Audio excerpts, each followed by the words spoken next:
And all of a sudden, like the jet I noticed the bank angle increased a little bit and started turning. And I was like, I didn't do that at all. So I was like, oh crap, like the fuel, I recovered there, but I was like 3,000 feet above the water. But I was like, holy smokes, like I had just totally forgotten about how high up I was. And I was just looking at him and fighting him. And I was like, man, how low would I have gotten? All of a sudden I could just something's just like tapping me on the shoulder here or something. It's like, we would have went in the water and probably had another 3 or 4 seconds. I kind of just bottomed it out and leveled out at probably 100 feet above the water or so. Oh my goodness. Much. And I just remember thinking, wow, that was close. So we're fighting and we're really just like wrapped up in this fight. We're just like, just no holds barred. Just like, I'll never forget this one.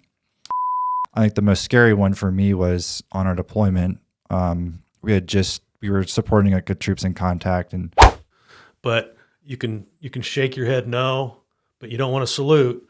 And then all of a sudden I hear on the radios, suspend Cat 1, suspend Cat 1. And so I'm like, oh, something's bad here. Something's wrong. And then all of a sudden one of the guys in the back, he's an enlisted guy. He goes, did we get our checklist done? And it's like a rhetorical question. I just was like, I'm going to look out the canopy to see what's going on. I remember I looked over my right shoulder to the AR door, and because I was doing the trap fuel checklist, like the AR door was open, and it was like a fireman's like fire hydrant, just like when they're like spraying a fire down, there was this gas just coming out of it. Yeah. So if I got a punch out here, it's, like we're supporting an active gunfight, that would have been pretty sporty, like, because everybody's going to see you floating down for a long time. Well, I'm sure you don't have any no alcohol beer here, so. No.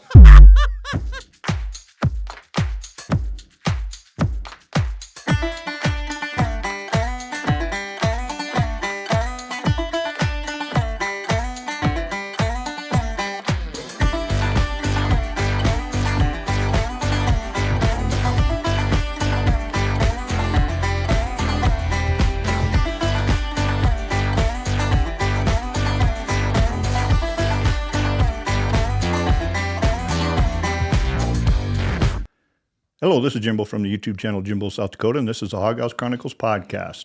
And this is the 40th time we've been filming a podcast.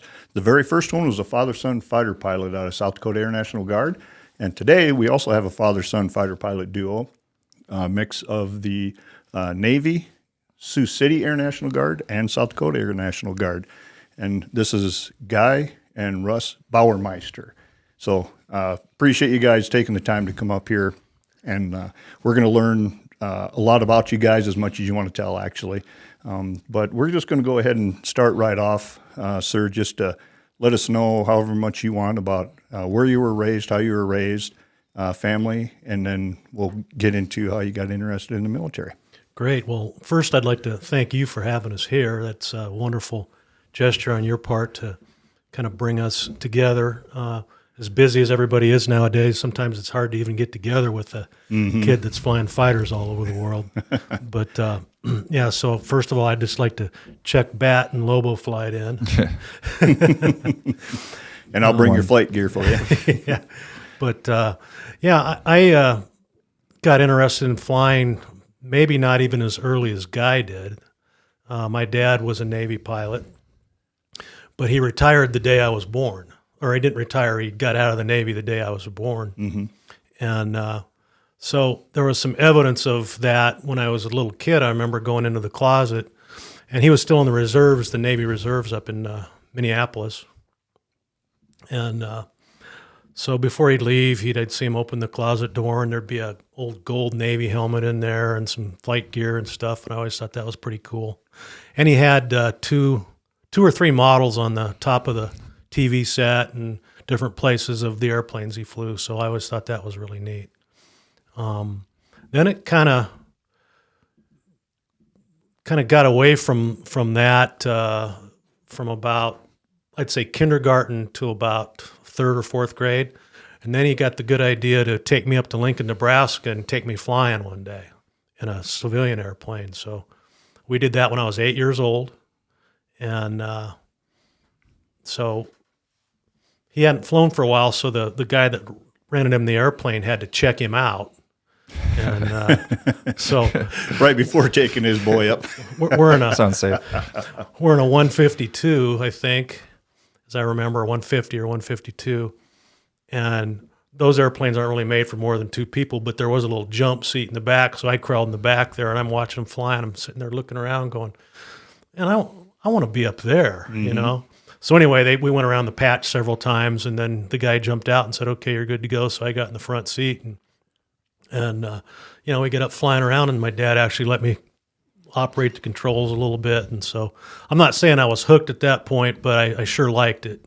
And I just remember after that point, you know, if a jet flew over or an airplane's flying around town or something, I always had to look up at it. And so that's kind of what got me going. And then my dad was actually a pharmacist as well. So we lived in a couple towns southeast Nebraska for a few years, Tecumseh, Nebraska, and Beatrice, Nebraska. And then we moved up to the farm when I was last part of 8th grade, and then we really got into flying at that point. Anyway, he had done some instructing in light civilian airplanes, 140s, Cessnas. We bought a 182. And so I did a lot of flying as a kid, and it just, you know, kept getting kind of stronger. That part is real special because not very many can buy an airplane to give that kind of exposure to their child. That's pretty cool. Yeah, I mean, it was just a gold mine. We had a runway on our farm, and so whenever you wanted to go flying, you could go flying. Now, I didn't do it a lot because we had a lot of field work, and my dad had a crop dusting operation too, and so there was a lot of things to do. But when we got a chance, we'd go flying, and he checked me out in tail wheels and 182. We had a Citabra as well, and so it just, you know, really became part of my blood. Did he talk to you much about military flying at the time, or was he just letting you make your own decisions? Talked more about farming and crop dusting than military, or how did that work? He didn't really talk about military flying as far as what I should do. Sure. But he talked about some of his stories quite a bit. You know, a lot when he was in the Navy, and maybe some FAA guy that showed up and when he was going to go flying and gave him a check or something, and you know how sometimes it isn't all fun. But when I was in college, I kind of started thinking about what I really wanted to do, and I suddenly decided, well, I don't want to be a banker. I don't want to be an insurance salesman or a truck driver necessarily. I really wanted to be a fighter pilot. Mm-hmm. So did you know about Air National Guards at that time, or was that all just active duty thought? I did. As a matter of fact, I went up when I was a senior in college, went up to Sioux City and put an application in with the Guard. And, you know, like most Guard spots from what we call Guard babies, guys right out of college or whatever, no Air Force experience or whatever, it's pretty competitive. And I think they narrowed it down to 5 or 6, and then they chose one other guy, and they didn't choose me. Mm-hmm. I got a letter in the mail, said, hey, you know, we really appreciate it. You know, you were, I think it might have been an alternate or something. So then I decided to search elsewhere. And Where were they flying then? They were flying Sopwith camels? A7s. Yeah. Yeah, well, I used to see the F-100s fly over the farm every once in a while, but I think they had just got rid of the F-100s and had gone to A7s at that point. Mm-hmm. You know? But anyway, so then I pursued the Navy. I actually pursued the Air Force, and they said, well, we don't really need a lot of pilots right now, but you know, it was kind of the Vietnam was winding down. Well, it already wound down, but it was late 70s, and the pilot situation, I guess, wasn't as, they didn't need as many as navigators. So they said you can be a navigator. And I'm like, I'm not going to be a navigator.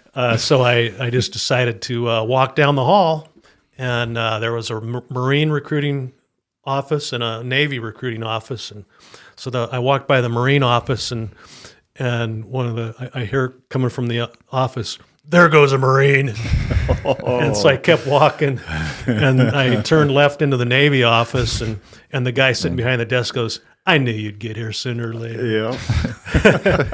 But they had an officer program thing. This was in Lincoln, and this was a kind of like an enlisted recruiting office. So I had to go to Omaha, and they gave me the office and the number and stuff to contact them. And man, that guy's one of my heroes. The guy that got me in the Navy. Yeah, being a first alternate isn't terrible, but then you're still on the waiting game to see if the primary guy has trouble and doesn't make it through flight school. Yeah. But you're just waiting then. So you chose not to wait at all and just go the active duty route. Correct. Yeah, I just wanted to get going. I was graduating from college, and I could have hung around at the farm and worked for Dad, or done something that I felt, I don't know, it just seemed really exciting to me. So I went for it, and it was it was called Aviation Officer Candidate School, and there was a movie made about it, Officer and a Gentleman, shortly after I went through. Right. So that's the program I went through. 3.5 months with the Marine. So you got Marine drill instructors. How realistic was that movie?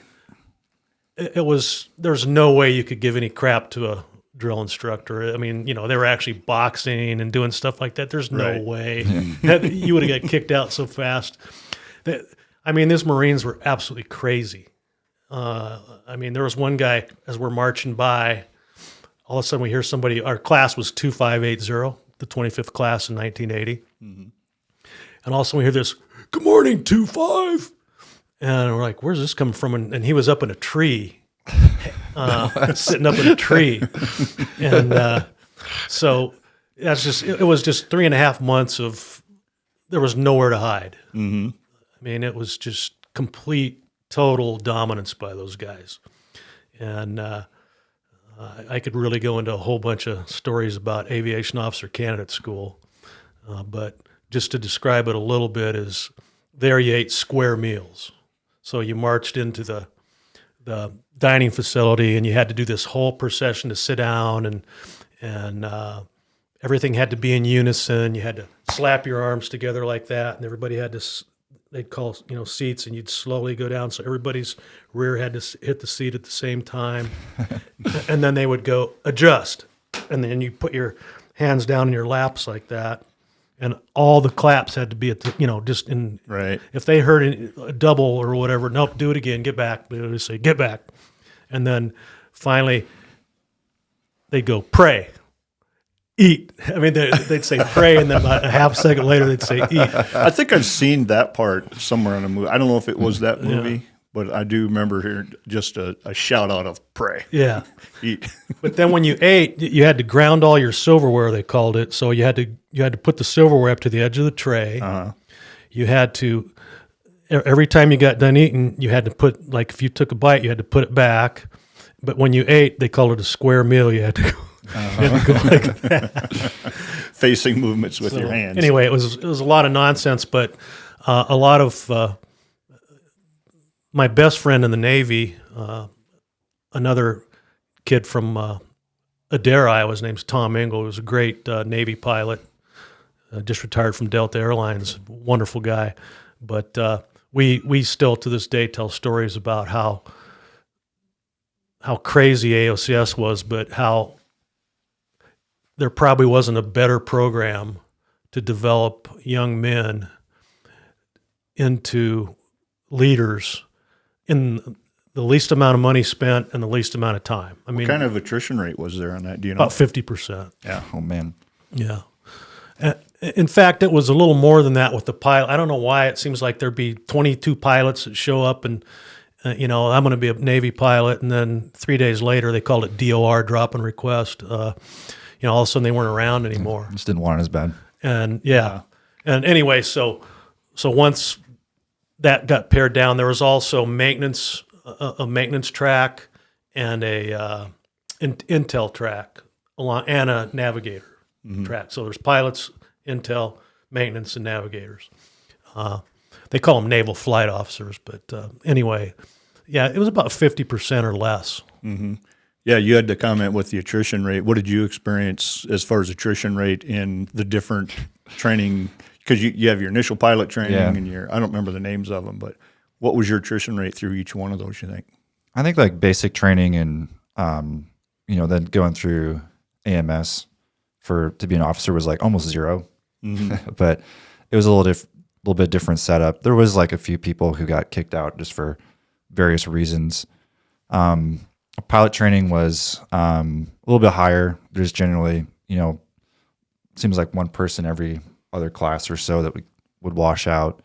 But to get to pilot training, there's a bit of a selection that happens to go through that. So the idea is to, get people that are going to make it through, and then it's not a washout program by any means, because like the Air Force is going to teach you how to fly like their way. It doesn't matter how many flight hours you have. But so yeah, there's, I would say probably, maybe 5%. And then we didn't lose anybody in IFF. In the B course, we didn't have anybody wash out. And even like all the way like in weapons school, generally there's a class of 10, and then like generally 2 people per class wash out, but everybody in my class made it. So that was pretty awesome. But to describe that weapons school, that is the best of the best that go there. And it's 6 months of highly intense. You're talking about it like, it's just another class, because I know you did well with that, but you're downplaying it a little bit. But to have 2 out of 10 on that, I mean, that's pretty amazing as well. Yeah. And it's something that, it's a motivating factor, because you don't want to be that person. And it's, just from previous classes and instructors I know there, it's tough to go through that as a class. And, it definitely kind of puts a cloud over the environment and everything. But my class and, we all got along really well, and, we can talk about it in a little bit if you want. But the big thing with like any type of like flying, the number one thing that will get people is just a bad attitude if they're not receptive to instruction, because they will teach you how to fly. Like I said, we could go up in a little Cessna right now, and I could guarantee you after a day or two, I could, get you relatively comfortable where you feel like you're not going to immediately kill yourself. Right. But I would say that it's the individuals who get closed off, they get defensive, because it's very like pointed, constructive criticism, and people are not used to that. Right. So people get defensive. They're like, well, no, like that didn't happen. And it's like, yeah, it did. Like you were unsafe and just stuff like that. So I couldn't imagine what weapons school is like with that, even based on your standard debriefs that you guys have. Yeah. So the thing that will get people at weapons school is they're already an instructor pilot when you go there. So I think it might be just a little bit of ego. People are like, well, like, I already got this nailed. And then like you get there and it's like, you turned out you don't know anything. So it's just, staying humble and learning, because the people there have a lot to teach you. And, how I was before weapons school and after was like a totally different, pilot. So. Yeah. So the thing I noticed is you were a very quiet person when you left, and you're a very quiet person when you came back. It just depends how much Jack and Cokes I have, I suppose. But and we're going to touch on your earlier stuff as well. So we're going to hop back over here for a little bit, but I wanted to get your perspective on that, because 35 years ago, there was a bunch of pilots that would apply, or people that would apply to be pilots, but the numbers that I saw my last 10 years in was like tenfold or even more. So I can see where, what you went through was more your standard military. We're going to weed them out and get the best of the best right here to get to the next goal. And then you're probably going to have some more weeding points after that. But both difficult, but dynamics are a little different. Well, I think the aviation officer candidate theory was, we can't pick the perfect guy, but we're going to pick a bunch of guys, and we're going to find out who's going to end up being the perfect guy. So a lot of them didn't, they had no business being there in the first place. I want to be a Navy pilot. And in 3.5 months with the Marines, you kind of forget about being a Navy pilot, and you just want to make it through the next day. And that's kind of the way it was. It was a daily weed out process. And so that didn't necessarily guarantee they're going to be a great pilot now. They're just guys that were in college, and maybe they didn't even grow up liking airplanes or didn't put models together like I did. And then all of a sudden, so the washout rate, I think, in the Navy was a little higher initially as well, because they had 3 different pipelines. I think the Air Force does too, basically, but they had the Naval Academy, ROTC, and Aviation Officer Candidate School. Right. I think it's the same thing in the Air Force, I believe, 3 ways. Yeah. And I would say that maybe the Naval Academy had probably a less washout rate. But those guys have been through 4 years of Navy stuff. They kind of knew all the instructors and everything. They've already had their first washout Yeah. situation, so now they're Anyway, into the second one. yeah, it was very interesting process, and you always felt like I'd look around and see some guy that I wasn't sure whether he'd make it or not. I say, as long as he's here, I'm here, and if he dropped out, then I'd find somebody else. If that guy's around, it can't. If it's good enough for him to be here, then it's good enough for me to be here. Yeah, I told you on an offshoot, we've got a bunch of guys we've been going out to the Black Hills horseback riding with for the last 28 years. And depending on who gets to go when, we all kind of look at each other, and we have our term low man. Who's the low man? I think you were identifying a low man, and you were never going to be it. Exactly. Yep. Oh, man. That was a good theory. It was, you take it one day at a time. And then if you can't take it one day at a time, you take it 1 hour at a time. And if you can't take it, you take it 1 minute at a time. Yep. That's what and Guy touched on it too. Your attitude was pretty much almost everything. They could tell if you had a good attitude or not. And that paid dividends later on through flight school and through the airlines and everything. It's, if you got a good attitude. What was your most challenging part of going through flight school?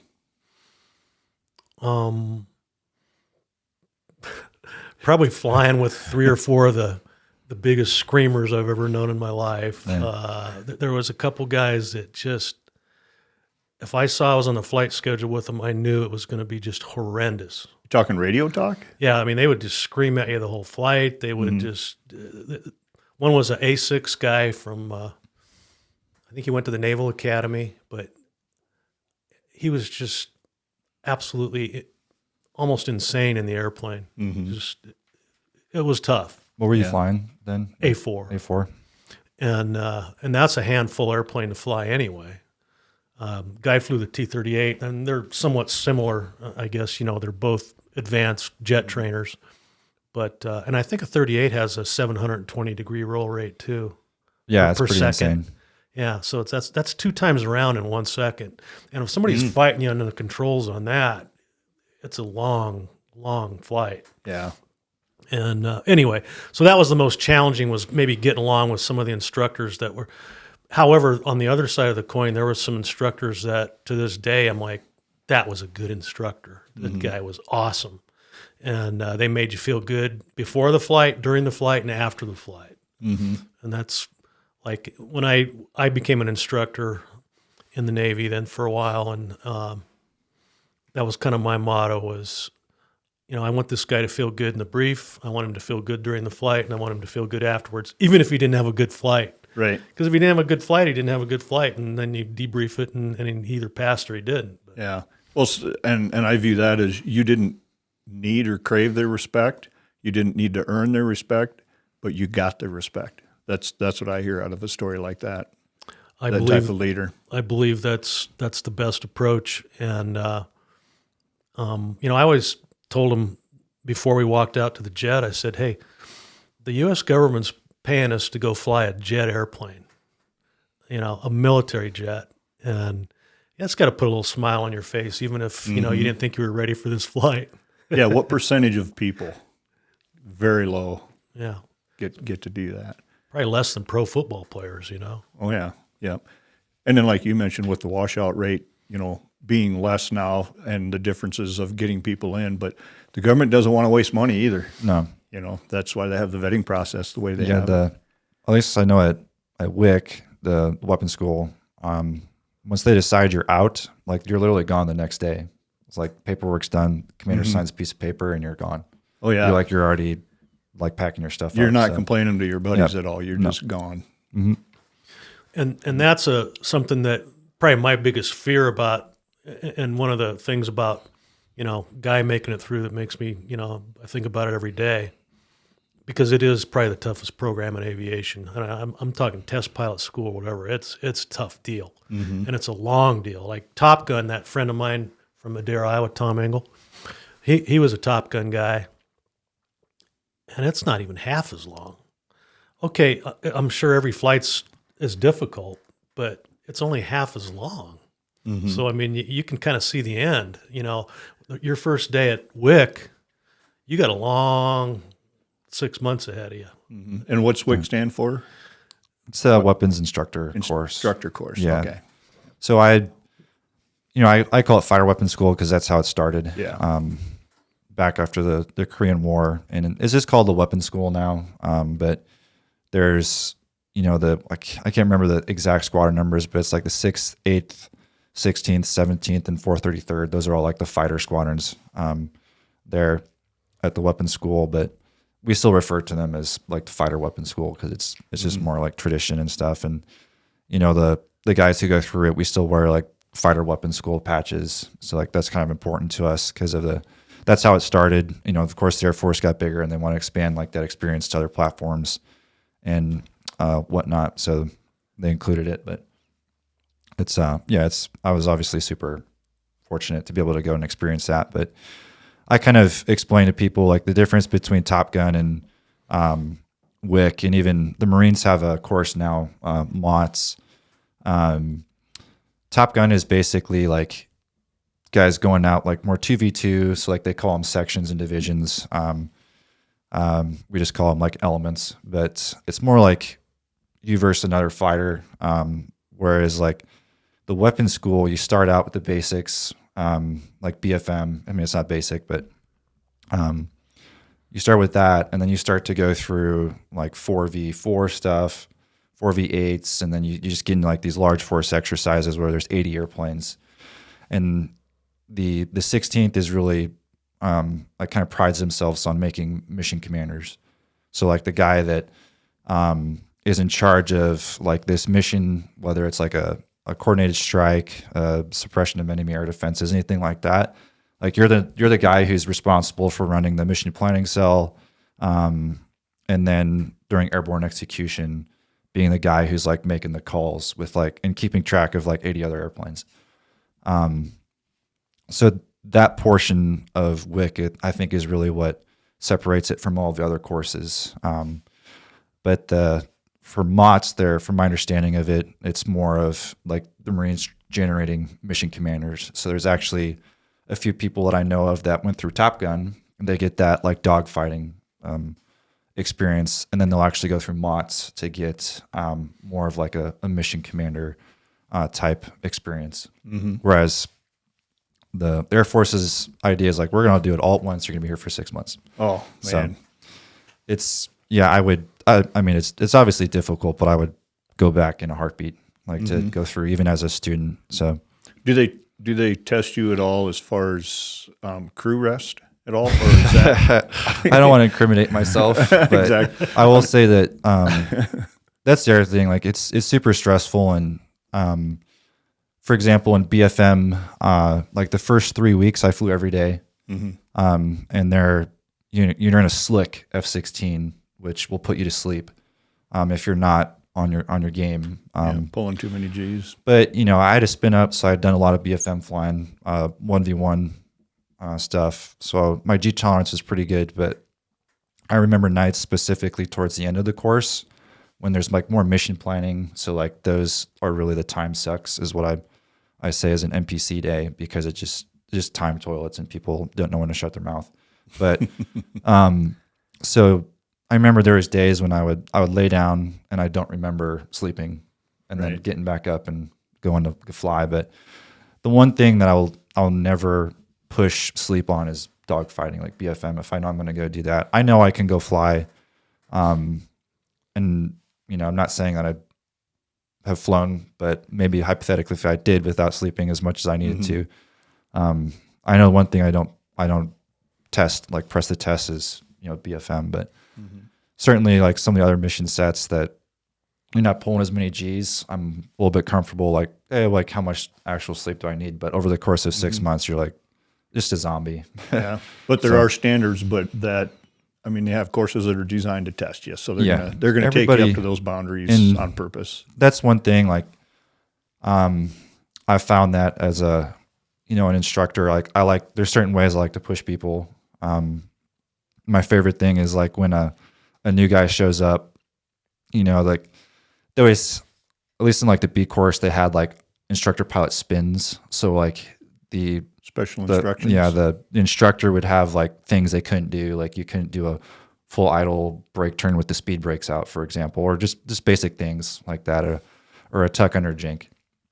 But when a new guy shows up to our squadron, like I want to show them like the difference. Like this is Thunderdome, like there's a big difference between me and you, and I'm going to show you how bad of a pilot you are. But I'm also trying to show you, like where you can be. Right. So I'll generally pick one flight in BFM when they fly with me that I'm not gonna take it easy. I'm gonna show you like what this airplane can do. And the F-16 it's a 50-year-old airplane, but it's one of the best performing airplanes that's ever been made, and like still to this day. Especially if you know how to fly it. And it's not a 5th gen airplane, but it'll roll your socks down. Well, that's why we still have it. Why they've upgraded it. Yep. The way it is. Well, and FEMA, who he's the F-16 demo pilot now. Yeah. Got to do a second podcast with him out at Memorial Day weekend in Pierre. Oh, wow. And he was talking about the prototype, that he believes that the plane sitting on the ground now is like 6,000 or 7,000 pounds heavier than the prototype. I mean, that just shows you how much upgrade in avionics and equipment has gone into that. And there's a reason why we still have that. Yeah, even just the cockpit is very like drastically different from even like the Block 30s before they started upgrading the cockpits and stuff with the center display unit and different radios. That even the radar, it's got a new radar now, 3 radios, so just all that weight adds up and stuff. But right. But in commenting on the F-16, I feel very fortunate to have flown it. But I remember when I was in college, I think they rolled it out in 75, or no, whenever they first rolled it out. So I think I was just getting in college. Probably like 74, because this is 50 years. Yeah, 74, right, I guess. So I was getting ready to go to college or whatever. But I saw a picture of it, and it's that classic picture of the red and white F-16. And the test pilot sitting there, he has a blue helmet on. I just remember that. And I looked at that and I thought, man, I would like to just see one of those someday. That just looks like something out of the future. Yeah. Well, the way it's painted that way right now. I don't know if you've seen the 50th anniversary. Guy told me that. Yeah. Oh man, I would love to see that. Oh yeah. Well, I've got a video for it, so I'll give you the links. When we're done here, but you'll be able to see it. That picture, I think that might have been what really triggered me. Yep, the helmet's painted the same way too. Because I said, I got to see one of those someday. Well, oddly enough, I was a brand new flight student in Corpus Christi, Texas, in the Navy flying T-28s, which amazingly, I got to fly a radial engine airplane in flight training. So how many different types of planes did you fly in the Navy in your training before you went to the Air Force route? T-28 was basic training, they called it. T-2C was intermediate training, and the TA-4J was advanced jet training. And then you got your wings, and then you went to the fleet. What'd you fly in the fleet? S-3 Viking. Okay. I say that like I know what that is. It's an anti-submarine warfare airplane. It had 4 seats, 2 up front, 2 in the back. I wouldn't want to sit in the back because you can't even see out. But it was a very technologically advanced airplane for its time, a really nice airplane. had the two TF-34s engines, the same as a A-10 has.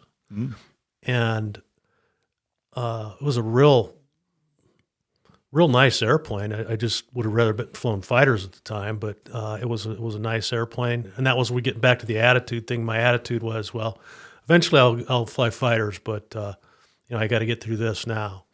And then anyway, that's what I flew in the fleet.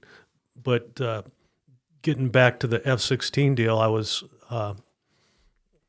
in flight school, and we're just starting, so we're out walking around these T-28s practicing our pre-flights. We got the checklist. Okay, we got to make sure the brake pucks are thick enough and all that stuff. And all of a sudden, this F-16 comes into the break, comes around and lands, taxis right up next to us in front of the tower there, shuts it down, and we're like, we got to go over and look at this deal. And it had ED on the tail. Back then, I didn't even hardly think I knew what it was, but I figured it was Edwards Air Force, so it was a test pilot guy. And we go over and talk to him, and he's like, yeah, you guys just starting out? Or he's kind of cocky, and he goes, yeah.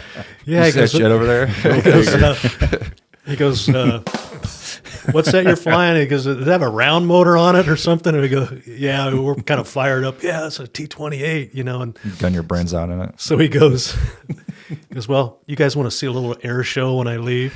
Oh, there you We're go. like, yeah, you bet. So he just fueled up, and I remember seeing a video of an F-16 taking off next to an F-4, and you've probably seen it, where they both roll at the same time.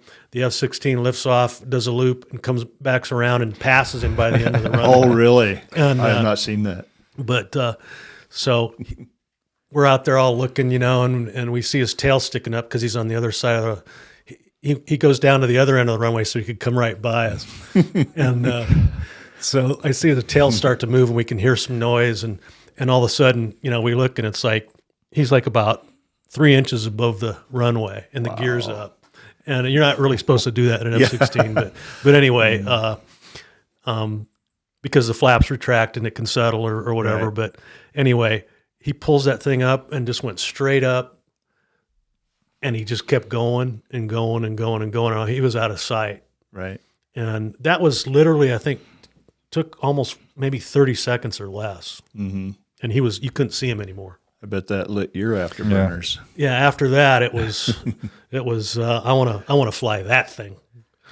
So, with that being said, you went into the Iowa Air National Guard, and we can hop all over chronologically, no problem there. But so was the Sioux City Air Guard the first or only Air Guard that you went into? And yes. Did you go straight into A7s, or was there something? Straight into A7s, yeah. Okay. So you flew that for how long until you got into the 16? I got out of the Navy in 1987 and got accepted into the Guard in 87. Of course, you're switching from the Navy to the Air Force. A lot of paperwork, mismatches and stuff you have to do. They said it usually took about 7 to 8 months if everything went good. Uh-huh. So by the time I actually got into the Guard unit, they had hired me. I just had to wait for the paperwork. It was the first part of 1988. So in the meantime, I got hired as a FedEx pilot. So I had to go through FedEx training. And so then I had to wait for an A7 class. I could have went earlier, but I was in FedEx training. So I had to get through that. You couldn't just go, okay, I'm done with FedEx training. Now I'm going to go to A. You had to get on the line for a while. And then I went down to Tucson and went through A7 school. Okay. And I've told you this before, but before you showed up, we were talking and reminded him that I saw you walking through the ops hallway and stuff, but back in 88, I went Palace Chase from Offutt Air Force Base active duty to the Iowa Air Guard. So I got there fall of 88. So I was there for 18 months and worked on your flight gear while you were absolutely, there. So then, I thought that was pretty cool, the connection. I had my helmet in life support, my slot was number 8. Mm-hmm. And there was a kid from the Air Force. I think he went back to something else or whatever, or maybe got hired by American or something. But so I took his slot. Anyway, I always remember where my helmet was and everything was in number 8. So maybe you remember the configuration there or whatever, but I'm sure you worked on it.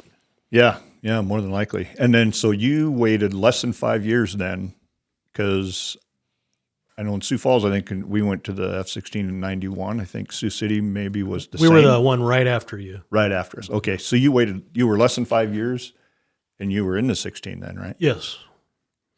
Yeah, because our last flight in the A7 was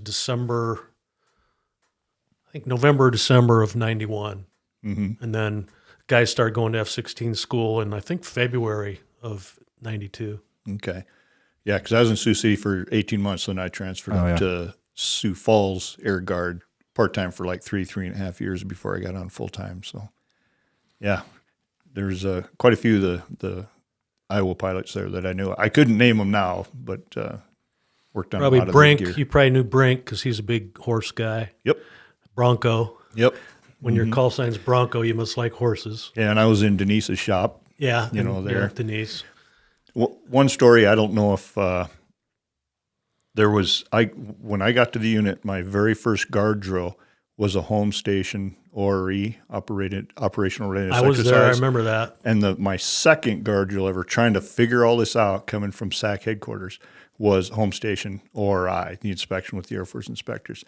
But I remember being down there, and I had just come out of the Aircrew Chemical Defense section, and there was some training going on there, but I noticed some things that weren't being trained exactly the way I remembered being it. So I talked to Denise, and she lined up a class right after lunch to redo some of this stuff because he had a tent up against the ops building to ingress in. And I was training. Well, I had trained for 6 months at SAC headquarters, where you got colonels and generals. And I'm a little three-striper, senior airman, and there were some guys that would test you on, paying attention and this and that. So I worked through that there. But then I'm doing this class in Sioux City, and there's these two guys standing in the back with their arms crossed, and they're just talking to each other. And I stopped the class, and I respectfully said, sirs, I got their attention, said, would you mind, if you're in this class, would you mind coming up and paying attention, because this is, we're getting inspected next month, blah, blah, blah. And they did, and they listened and all that stuff. At the end, Denise, who was the NCOIC of the shop, she brought me over, and she goes, yeah, I see you handled the class there. I said, you know who those guys were? And I said, no. He said, well, that was the vice commander and the commander, but they know who you are now. Nailed it. So that was my first experience with the Guard, and trying to train and training fighter pilots. It's an intricacy. Well, you're probably lucky that it happened to be Dennis Swanstrom, because he was the commander then. Yes. But there couldn't be a better. This guy, I always say, he not only did he look like John Wayne, I mean, he was about the same size, same height, had that look, same walk, but he kind of acted like John Wayne. Seems like I've heard that he was like really huge on the community as well. He definitely the Air Guard and the family dealing with the community. Yeah, well, he really liked the support, and I think that paid a lot of dividends, Right. And well, that was a pretty bold move on your part there.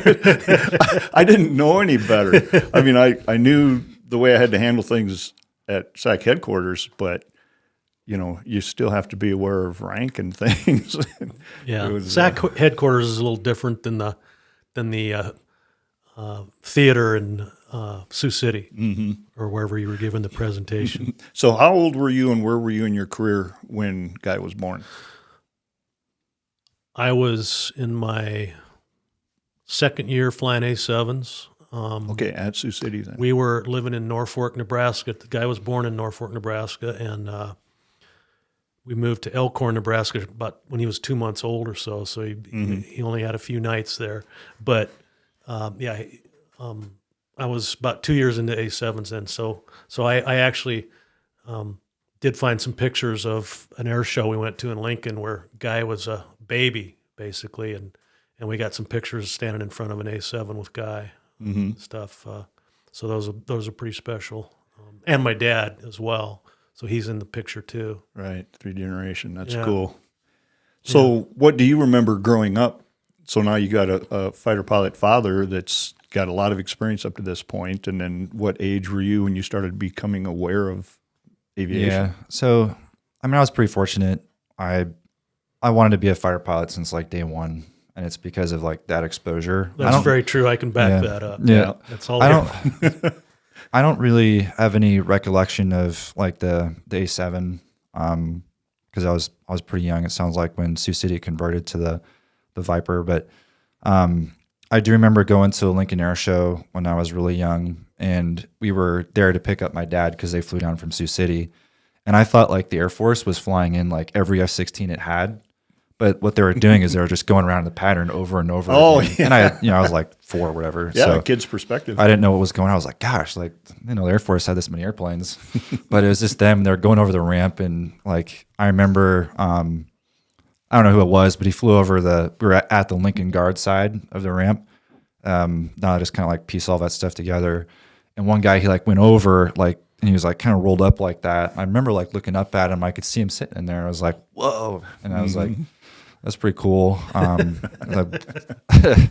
know who it was. It probably wasn't, could have been my dad. Who knows? But yeah, I remember that, and I was exposed to flying, my entire life. So that was the big, linchpin for me to want to fly.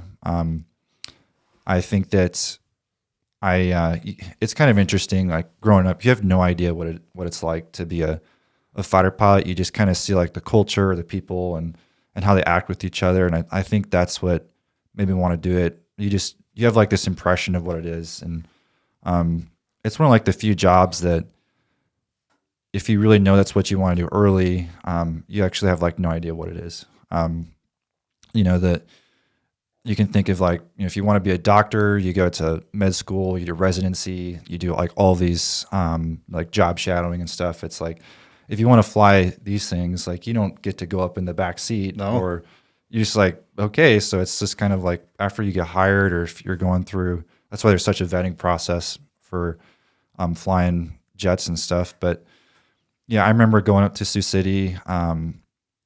I wasn't as exposed much to like the airline side, but because Dad would just go to the airport and go do his trips and come back, whereas I could actually go up to Sioux City and see the jets flying around. And I remember like going out to the runway, and like you could just feel it in your chest when the jets would take off, and like how impactful that was for me to see that, and just like there was nothing else that I wanted to do. But I remember like I had glasses when I was like in elementary school, and that was pretty crushing to me. But I still was like, this is what I'm going to do.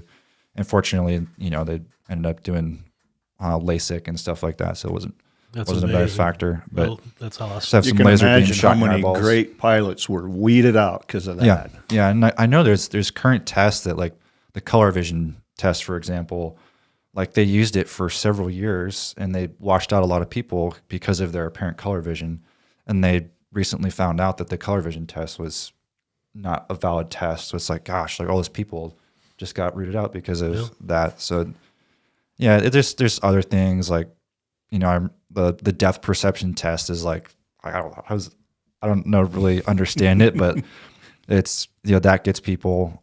It's this silly little test, but like once you know how to do it, I can just go boom, boom, boom, boom down the thing. But right. Anyway, not to diatribe on fighter pilots versus the medical group, but yeah. So it was just always like day one for me that I wanted to fly, and that's I would, for anybody who's like listening and wants to fly, like that doesn't necessarily have to be you. I could list several people that I think Tom was the same way. Like Tom didn't want to be a fighter pilot, but he got like called out by like a recruiter. He was like, I don't think you have what it takes to be a fighter. This is the story Tom told me, and Tom was like, yeah, I think actually, I do. And then he ended up, becoming a. Is this a relation? Now, he's my Navy buddy from Adair, Iowa. Okay. Yeah. He's Ep40 guy, but still hang out with him. Yeah. And the other part of it, like the culture, like thinking back on it, the people that I saw my dad spend his time with were all, pilots, like fighter guys. He still had, high school friends, college friends that he kept in contact with, but the ones that I could tell were impactful. You don't understand it when you're 5 years old, but like looking back, you could see the the imprint that it has on you, was definitely the guys that when I'd go up to Sioux City. Like I remember Swanee, that as a kid, I thought he was like so cool. Like, man, that guy's like pretty neat. He was so cool. Yeah, he was big. Yeah. deal. Absolutely. Yeah, and like those are just I'm glad he didn't kick my butt. Yeah. I just remember those. I remember he flew once and he came up, gave me a high five and everything. I was like, oh, that's pretty cool. So Nice. So when he's growing up, what did you notice about his want or need to fly, or was it apparent to you? Did he talk about it? I would say that it was apparent from guy used the term day one. Yeah. He just was, if kind of like me, when an airplane flew over, he was looking up at it. I think I even remember him at watching one of his football games or football practice, and a airplane flies over. He's the only guy out there on the field looking up at it. Mm-hmm. But more than that, it just kind of consumed him. I think the military thing appealed to him, of course, airplanes, and the friendships. And he just really wanted to be a part of that from a very, very early age. Mm-hmm. Because the thing about Guy, well, all the kids really, but if we were driving to the farm, it's about a 2-hour drive, he would just beat you up with questions of, all the way there about, kind of like technical questions of an F-16. Sure. So, the ejection seat, when you pull the handle of that, what happens? What age was he when he's doing this? Probably 8, 7. Really? Something like that. Not even 12 maybe, years old. Maybe even younger than that, Wow. yeah. Well, I remember, this is a really good story. We were at an Offutt air show, and I used to do that every year almost. Well, every year they had it. But we're there, and that was back in the days where they would actually put a ladder up there and let people come up and look in the cockpit. Yeah. And so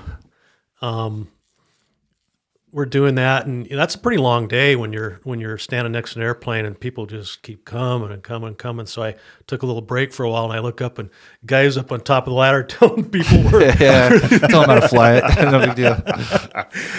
So I'm like, yeah, I think he might be an F-16 pilot. What approximate year was that, do you think? I'm going to say it was 90.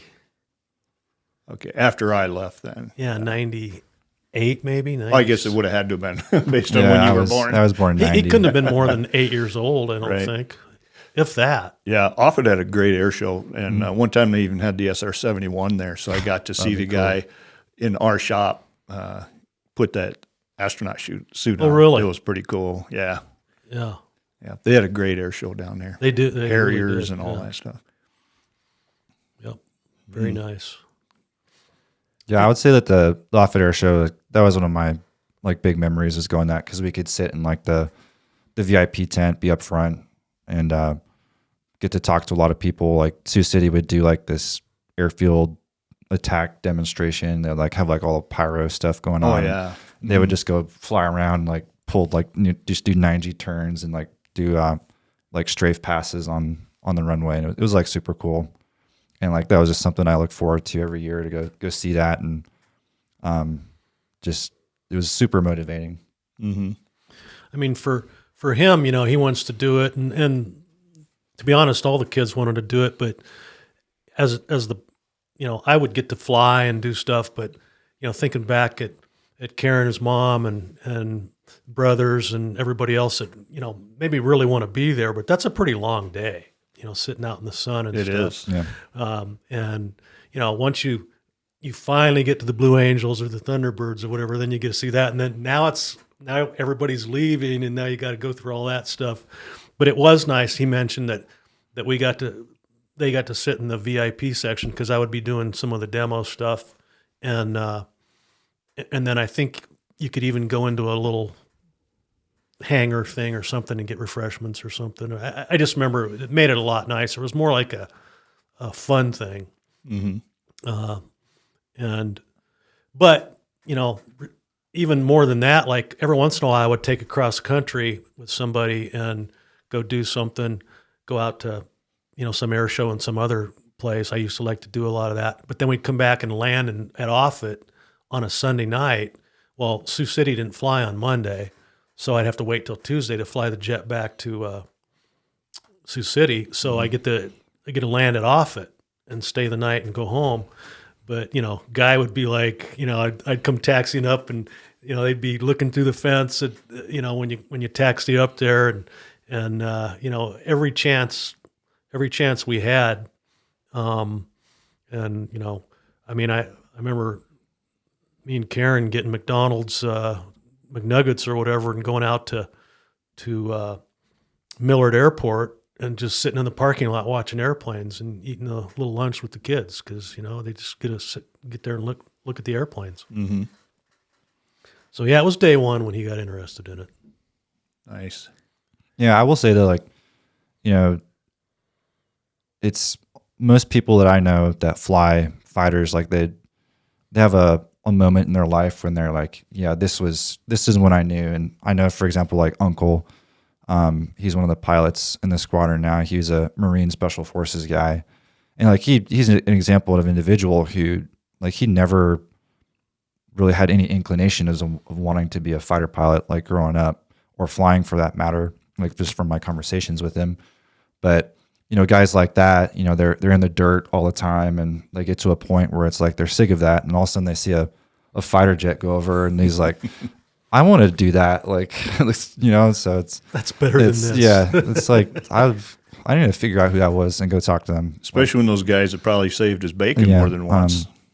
Dan Burns, he's another guy. He was a Air Force dude. He was like Special Forces and stuff and like JTAC type. And like he'd tell you the exact moment, the exact spot where I was like, I was here. It was a Tuesday, and I was like, I'm done doing this. So that's the point. Is it's like, a lot of people are like who are interested in flying. They're like, man, I'm not like you. I didn't know I wanted to do this from day one. But majority of the people, like I would say I'm an outlier. For a lot of people have wanted it for different variations in time. But like once they know, like they can be like, okay, well, this is it. Going back to that too, my decision, I knew I loved airplanes. I especially loved fighters and stuff when I was growing up, but I always felt I couldn't do it. Just talking to my dad, I always remember him kind of saying, well, you got to be in really good shape. You can't be too tall. You can't be too short. Your eyes got to be really good and all this. And, I'm probably not. I wouldn't be able to qualify for that. You got to be smart or whatever, So I wasn't necessarily the smartest guy in the world, but, and you can relate to this. After several years of back when you used to have to walk beans, and square bales, feeding cattle, old equipment. You probably know what a Alice Chalmers WD is, or a D17. Our biggest tractor was a D17. Yeah. No cab, no radio, no nothing. And day after day of doing that. I remember every once in a while seeing an F-100 or something fly over the, because we're right in the O'Neill MOA. Yeah. And like, wow, I bet that guy's having some fun today. It's pretty cool that you got to have that MOA, that military operating area right above you. That was really cool when I was flying in the unit too, because the farm was right down there. Yeah. And back then, I think it was surfaced to like 40,000 or something. Oh Jesus, yeah, it's only like 500 feet to 270 something, but Yeah. we only get it on up to 23,000 on a daily basis. But yeah, it's right. I look at the farm all the time when we go down there. I don't fly over it as much because it makes create a lot of noise. But, and they know who it is. So Yeah. Mm-hmm. What intricacies did you notice between the training that you got on the aircraft prior to getting into the Air Guard or into the F-16 in particular? Was there any intricacies that you noticed, like some things were a lot harder, or was it all it's just something that you learned? For me, backing it up to flight school, and we were strictly what they call round dial airplanes back then and stuff. And to me, the instrument work was probably I don't know if you'd say intricacies of it or whatever, but I always felt that was something I really had to work on, because in the Navy, we didn't have VORs in the air. We didn't have ILS in the airplane. We had a TACAN. Now it's a lot like a VOR, but it was pretty much all non-precision approaches. The only precision approach we could do was a PAR, and that's, a radar controlled approach by a controller. Yeah, so like there's a person telling you to like climb or descend, go left to right, all the way down to like 100 feet above the runway, and you're like in the clouds. So just do what you're told. So it was a lot of holding, arcing, high TACAN approaches and stuff like that. And I always remember being nervous about, I don't want to get too close and be too high. I want to get down. You want to get down, and the instructor's like, no, you don't need to start down yet. You'll wait a little bit here. You always had to prepare yourself for the next step. And I've heard people say, well, you always want to be 5 minutes ahead of the airplane or whatever. Well, I just want to be ahead of the airplane if I can be, but I don't want to get too far ahead and then miss what you're really supposed to be doing right now. Mm-hmm. And I think a lot of that work really helped me throughout my career is the stuff that I almost feared the most in the Navy kind of made it better, because I knew that was going to be the deal breaker for me. I knew I had to either figure it out or I might be in trouble. Mm-hmm. Okay. Well, I think we've reached a point where we can take a little break here. We'll just keep everything running and we'll come back. Okay. Go freshen up the drink. Yes. Use facilities. Yeah, I sure wish I didn't have that appointment tomorrow.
All right, we took a little break there and freshened up, and we were talking a little bit, and Russ would like to talk a little bit more about the experience, with your dad, and we're going to go back in time a little bit to some of your carrier experiences. Yes. Early on with my dad, I had a great opportunity we talked about it a little bit before, great opportunity to fly our own airplanes, which is amazing in itself, off of our own runway. And so that was something that I always really liked. I probably didn't appreciate it as much at the time as I should have. I mean, I appreciated it, but I didn't take it for granted or anything. And I knew it was really great, but looking back at it, I go, wow, that was a pretty good deal. Mm-hmm. And I was just so happy years later when Guy had that virtually same opportunity, somewhat different. He lived in Elkhorn by Omaha there, but he really made an effort to fly the airplanes and get his flight time and stuff. And he paid for a lot of his, I mean, he did a lot on his own, but then he still had an opportunity to fly extra with our stuff. And that just shows you a lot of dedication there. He went and got his private, his instrument rating, all in preparation for his probably, I would assume, application at Sioux Falls. But Guy had his act together, and I think I maybe even hopefully steered him in the right direction. But getting on as a crew chief in a unit that had fighters and doing well as a crew chief and showing up for drills and, even when there's a snowstorm and you got to drive from Omaha up to Sioux Falls and got to stay in a hotel for the weekend and, there's chem gear and all that kind of stuff you got to mess with. All the fun stuff. Yeah. So, he really put the effort in, but that, and I try to tell young kids now that I meet here and there or somebody's son or whatever, what are they going to do when they get out of high school? I'm like, man, it's pretty hard to argue with the Guard. Let's say you don't want to be a fighter pilot. Let's say you just want to, have a little money jingling in your pocket. That part-time job really makes a difference for kids, I think. And there's some Doing the that go, recruiting. yeah, it's great recruiting because some will go in for the college money, and then once they get to the end of their first 6 years and they've used a bunch of that, they're like, "This is kind of cool. I think I'm going to stay in." That happens a lot more often than not. And I realize we're talking about flying and all that stuff, but just the benefits, I really want to hit on the Guard since I came from the Navy. Mm-hmm. When I first got in the Guard, I was like, wow, this is a pretty good deal. I liked it better than the Navy. I mean, the Navy was a big operation and kind of impersonal, and I mean, you had great friends, and it was an awesome deal. But the Guard was really kind of a way to kind of fit in with hometown, but yet still have kind of a special job. I work out at the Guard. That's different than having a part-time job at a gas station. Mm-hmm. You might be pumping gas out at the Guard. I don't know, but it's a better deal. Yeah. And there's benefits. And I mean, these benefits for these kids nowadays, first of all, they get paid better, I think, than even Guy did. It might not be huge money, but it's decent extra income. And I think they can even get some health benefits and stuff now. Yeah, you can, being a traditional Guardsman, a part-timer, you get TRICARE. I mean, that's huge. Way huge. I mean, I retired, after I did 24 years and active duty and part-time, but when I hit 60, of course, I didn't retire off of active duty, so I couldn't take it right away. But when I hit 60, having that TRICARE is huge.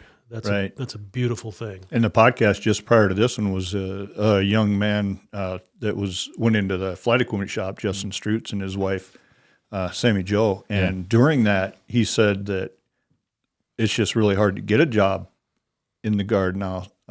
Enlisted an officer's always been difficult, but he said there's a huge waiting list now. And our unit's always done really good with recruiting, but there's even a bigger waiting list now because people are starting to figure it out. But, seeing Guy drive up, do the Guard drills, I'd come up and visit him every once in a while when I could. We'd go out to get something to eat at, some restaurant in Sioux Falls or whatever. It was kind of fun, but yet I kind of felt like I'm kind of, being a little bit of a part of it, kind of hanging in there a little bit and seeing what's going on. And I just really realized that that might be one of the best opportunities if there's people out there that want to be a pilot someday, whether it's fighters or tankers or whatever, to, maybe be a crew chief or supply or whatever out at the Guard base, and you might have a shot. Yeah, the first time I saw you since I was down at Sioux City, you were going up and down the halls, and you were very interested in every photo that was in that hallway. I remember, and that's when I asked if I could help you with something. Then you reminded me who you were and then about him, and yeah, you were looking at every single photo up and down both hallways. There's some cool photos in the hallway. Mm-hmm. Yeah.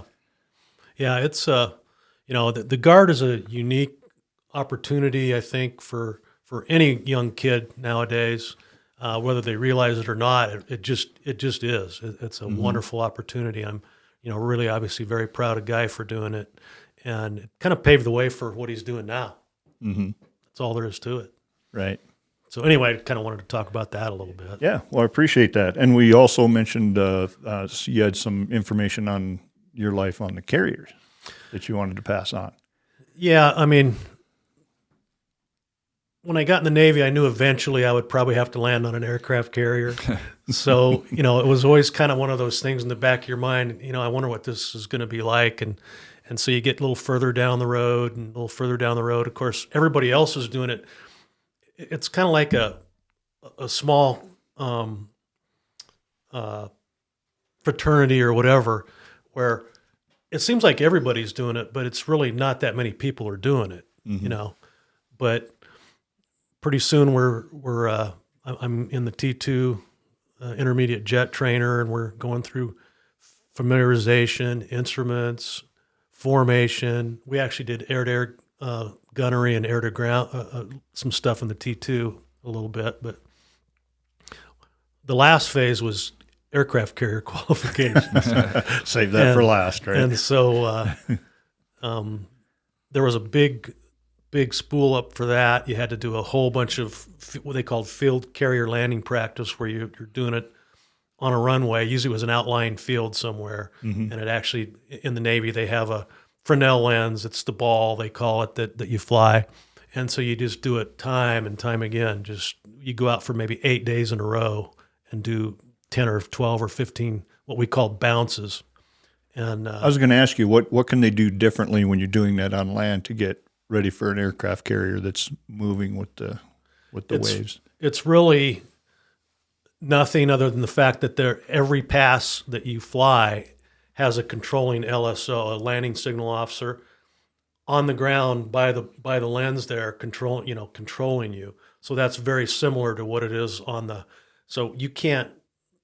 Very similar to what it is on the carrier. So you can't really deviate much from what you would actually be doing on the ship. Sure. Okay. So and then they grade every pass, and then they recommend whether you can, go out to the ship or not. And so when you go out to the ship, we were down in Key West, and I remember walking out to we got the brief, and I'm flying with the skipper of the squadron. Of course, he's a fleet guy, so he can lead guys out there. And we brief, and I go walking out to the jet, and I'm thinking to myself, when I land this thing in about an hour and a half, I'm going to have some carrier landings, And so I go out to, and I'm walking around, and the crew chief in the Navy, they call them plane captains. So the plane captain is like, yeah, he goes, you're going to be a different man when you come back. And that made me kind of nervous in itself, So I get in there, and I just remember taking off and thinking, okay, here we go. And, they say you're not really supposed to try and sneak too many peeks down there to see what it looks like or whatever. Right. But you can't help it. So I look down there and I go, that has to be like a cruise ship or something, or, maybe some oil tanker or something. That can't be the carrier. I look down again, and I see these some airplanes coming up to it. I go, well, that's it. So then they get in a Marshall stack, they call it, and you gradually come down 1,000 feet or whatever. And there's a lot of Navy terms, but the term you want to hear is Charlie. Charlie means that you're cleared to come in for the break and get in the pattern. Mm-hmm. So we were Charlie, our flight. And I remember you have qual numbers, they call it, a qualification number. Mine was 8. I don't know why I keep ending up with 8, but it was 8. And so when you come in for the break and you get your spacing and come downwind and then roll out and get a beam, they call it, and then you start your descending turn, you call out, I I think our call sign was gun train or something, 225, qual number 8, a beam. And they go, Roger 8. And so you come around and get in the groove, and you see the ball, and at that point you hear the same LSO that was working with you on land, and you say a little power, don't settle, right for lineup, and makes those calls, and you got 2 touch and goes, and then I think we had 4 traps that we had to get after that. So you get the traps, and all they do is when you're done, when you're taxiing out of the wires, because now you got to taxi around on a flight deck, and that's pretty touchy in itself.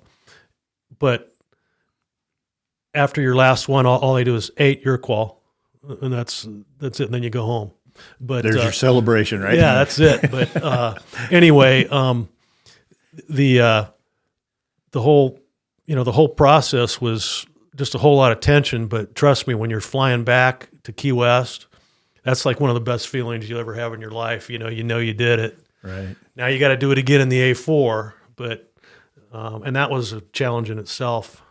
But the A4, they let you go back by yourself after your qual, and then you had to refuel on the deck, and then you could go back by yourself. And I remember flying a A4 back to Kingsville, Texas. I think we landed on I think it was a Lexington, and anyway, that was another great feeling. Flying an A4 back to Kingsville, knowing that I'm done. Mm-hmm. But anyway, what was the first carrier you landed on with the Lexington? It was a Lexington. So I landed on the Lexington 3 separate times, T2s, A4s, and then after I was a flight instructor, we got to go back and re-qual again before we went to the fleet. So I got to land on. Actually, that was maybe the America or something. But anyway, so we landed on. No, it was a Lexington. But so I did it 3 times, and then after that, I was in the fleet for 3 cruises on the USS Constellation, and then I did some carrier quals in the S3 on the Enterprise. So I got 20 or 30, I think 30 landings on the Enterprise. When you say cruise, is that like 6 months out? Yeah, that's when they go out to sea and head out in the ocean. And it's not in Okinawa. And go cruise around for a while. You're not drinking at the local bar. And you realize how much water there is in the world. Oh, man. It's just day after day after day of water. Mm-hmm. And it's just nothing but water. But anyway, a real quick story about landing on a carrier is like I had it was actually one of the female pilots we had in Sioux City. She said, well, you guys are always talking about traps and all that. We can all do that, right? I said, yeah. I go, I'm sure any of you guys can do it. I go, the whole thing is you haven't. And it doesn't make me any better or anything. I'm just saying I guess that's why we talk about it is because, it's something different. But, there's probably some of the best pilots I've ever flown with in my life are Air Force guys. Mm-hmm. So I know they could do it. There's no doubt about it. Right. But a real quick story on the Constellation. This was the Enterprise when I was in the training group. They call it a RAG in the Navy, a replacement air group, when you learn to fly your fleet airplane. And so you go out and get a bunch of day traps, and those are, I'm not saying they're easy, but they're somewhat easier than a night trap. Sure. So then you got to go out and do nights. And I remember my first night coming down the chute there, thinking to myself, because we did an ILS. It wasn't an actual, like a civilian ILS, but it was a carrier ILS, they call it, with the needles, and plus a PAR at the same time. So you're listening to the controller, plus you're flying the needles at the same time. It's pretty precise. But I remember thinking, who's the guy that thought of this? How could anybody have done this for the first time? I don't think there's any way out. Mm-hmm. You get so far down there, and it's like, okay, it better work because. Yeah. But then I'm flying, and it's my first night trap. You didn't do touch and goes at night. You put the hook down. But I'm coming down there, and I'm thinking, I don't want to get vertigo. I want to look out, and I look again, and I see a light down there, and it's dark out in the ocean at night. Oh, man. It's really dark. Sure. And so I see a light, and I'm thinking that's got to be like some, destroyer or something, because they had a plane guard, they call it. It's a destroyer. It's about 10 or 20 miles behind the carrier. They call it the plane guard. That's got to be the plane guard. I'm too high, whatever. Look down, and I go. All of a sudden, I'm thinking, that's way down there. The ship should be up there somewhere. I got to see it pretty soon. And all of a sudden, I see the center line lights of the ship going down the center line, and I'm like, that gave me vertigo there for a second. I said, you better get back inside and fly on the gauges here for a while. And I did, but the hard thing about landing on a carrier at night for me, everything was hard, but your descent rate and stuff has to be very precise, but the lineup is just crazy. That can get out of hand so quickly because the carrier's going through the water like this, and the landing area is at about a 15-degree angle, or I think it's 12 or whatever. So as it's going through the water, your landing area is going like that away from you all the time. Mm-hmm. So you're always making these little corrections, and if you start working on your rate of descent or something, and you forget about that lineup, it goes away and it can get out of hand real fast. So anyway, you fly it down, you trap. Now you're on a carrier deck at night with very little light. I mean, they don't shine all the lights on there so everybody can see. It's dark. Mm-hmm. And so the plane director, the flight directors or whatever, they're taxiing you. And you get out of the wire, you got to raise your hook, fold your wings, do all that stuff, and then park it right next to another airplane at night. And when they would, you'd get so close to the edge, and every time I ever landed on a carrier at night, my knees would be shaking, like that. Sure. And pretty much everybody's did. And you can't stop it, but you get up to the edge of that flight deck, like say it's here, they taxi you right down the edge, and when you get up to the edge of it, like they're taxiing, they'll tell you to turn, come this, so they'll back that way. Then when you get up to the edge real close, they bring those wands up next to their face, and they just go like this. Oh, really? It's like just a little bit to the left. No maxi movements. And it isn't like there's a wall at the edge of the carrier, you could go off of that baby. Anyway, that was just a sort of a one of those moments. I don't know if you'd call it terror, but it's pretty close to it. Mm-hmm. Yeah, well, that's definitely one of the questions I could have asked or would have asked. Was you just explained it right there. So, and that that was active duty, and you're on a ship, and you've got officer and enlisted. Were you allowed to, hang out with the guys that were taxiing you on the ramp? Very little interaction unless you're like in the Navy. It's a little different setup. Now, I don't know. There's maintenance guys and stuff in the Air Force as well.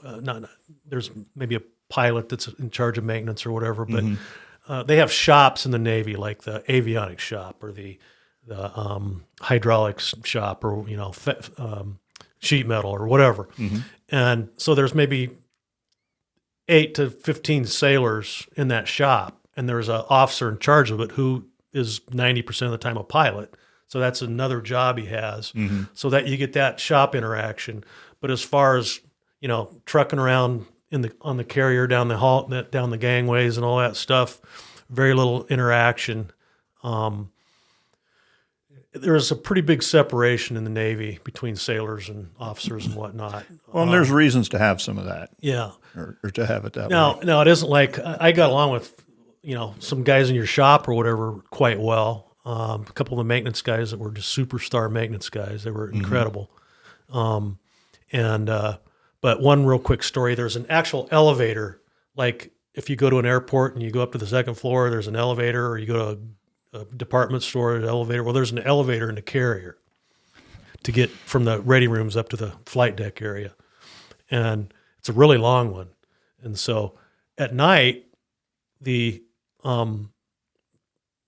don't know if the food people or whatever start just taking food down that thing to get it into the galleys and stuff like that. So I just got back from a flight. It was night, and I'm coming down because the easiest way down to our ready room was just to go down the escalator. Did I say elevator? Yeah. It's an escalator. We knew what you meant. Yeah, escalator. Escalator. Yeah. So I'm going down the escalator, and these sailors are down at the bottom, and they got these big stacks of food on the steps, and they, how you doing, sir? Yeah, we better get this out of your way. Geez, must be nice being an officer or something like that. Here I go snorting. Yeah. And so I took a look at what they were moving, and it was, I think it was, might have been dried eggs, but it might have been eggs or whatever. But I remember it said Milton G. Waldbaum on the side of the egg carton, and they're the big. And I go, well, you know what? I said, when I was your age, I worked for Milton G. Waldbaum. They have an egg factory over in Wakefield, Nebraska. Oh, really? And I used to put eggs in those cartons. I said, I used to put eggs in those cartons. Full circle. I said, just keep your head down and keep going. It'll work out. Mm-hmm. Oh, man, that's cool. I don't think they expected me to know that. Yeah. Mm-hmm. Anyway, that was a unique story out in the middle of an ocean somewhere. Right.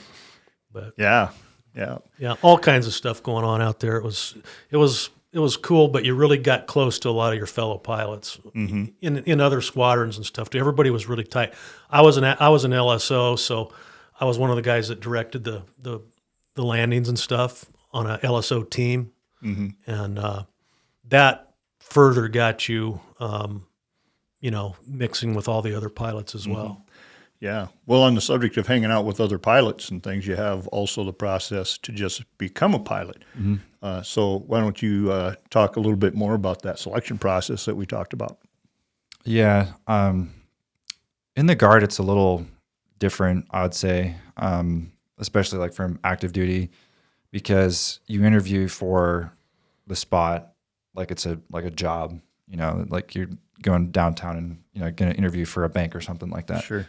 Which is, when you hear active duty guys who had no idea about the Guard, they're like, you just interviewed for it and like whatever. And it's like, yeah, I didn't go to the academy, nerd. But so yeah, there's the Air Force Academy, officer training school, and the Guard. They used to be Academy Military Science, but I think they just go to Maxwell now as like one combined course. But the Guard is given like, I think around like 40 spots for the just fighters. And that generally equates to like 1 to 2 spots per unit per year. Sometimes they hire more, sometimes they don't hire anybody. And the units will advertise it. I think it's a lot more public knowledge now that the Guard hires pilots. It was starting to get more known when I was applying, but I still feel like it was a relative unknown. It was mostly Guard guys who knew, and then there was, just for example, I think when I applied there was about 100 people who applied, and this year there was about 200 people who applied for one spot. So it's definitely increasing. I know like the F-35 units, they have about 300 people who apply when they do. So, as far as like the interview process, there's a board. You go in for the interview. It's pretty nerve-wracking because like, when I interviewed, I was 23 years old, and it was like the biggest interview of my life. I'd never done anything like that. So there's the nerves, and, you just try to prepare yourself and think for like every question that you could possibly be asked, and then, but not sound like scripted, like, oh yes, like, like you clearly just like wrote that down, and like, it's not a truthful conversation, but, so you interview, and, if you're fortunate enough to get picked, like, I'll never forget when I, interviewed, I was the first person to interview on Saturday of Guard drill. And I was like, well, like, I'm just going to make sure like there's no doubt, it's going to be me. And, I was pretty confident with how my interview went. And I remember like, I had to think about it all drill. And then I remember Sunday I was just hanging out, and then Deuce came over to the, I believe I was either in ops, just kind of hanging out. I was actually in the chicken shack, and Deuce came over. He's like, hey guy, come here real quick. And I was like, holy smokes. Like, so my heart was just in my chest. I remember like we walked down the hallway to the OG office where the interviews happen, and the door was closed, and you opened the door up, and the other pilots who were on the board were standing in there. And Hook was the OG at the time, and back then it was only like 7 years ago, but 10 years ago. But so the OG kind of was the president of the board, and he was standing in there, and he's like, "Yeah, Guy, I just got one question for you. I just want to know if you want to be the next fighter pilot in the Lobos." And I was just like shaking, and like I had to sit down, and it was like one of those moments you'll never forget as a pilot. But it's a difficult process. Like I always have my eyes open for people in the unit who are applying, because like those are the individuals that I feel will do the best. Like especially if they're a local person, but we don't play favorites. Like the best person's gonna get selected, and we do the best we can. But it's crazy. Like we have so many applicants, and like we try to go through like this quantitative way to like select people down to like the 10 to 20 people that we interview.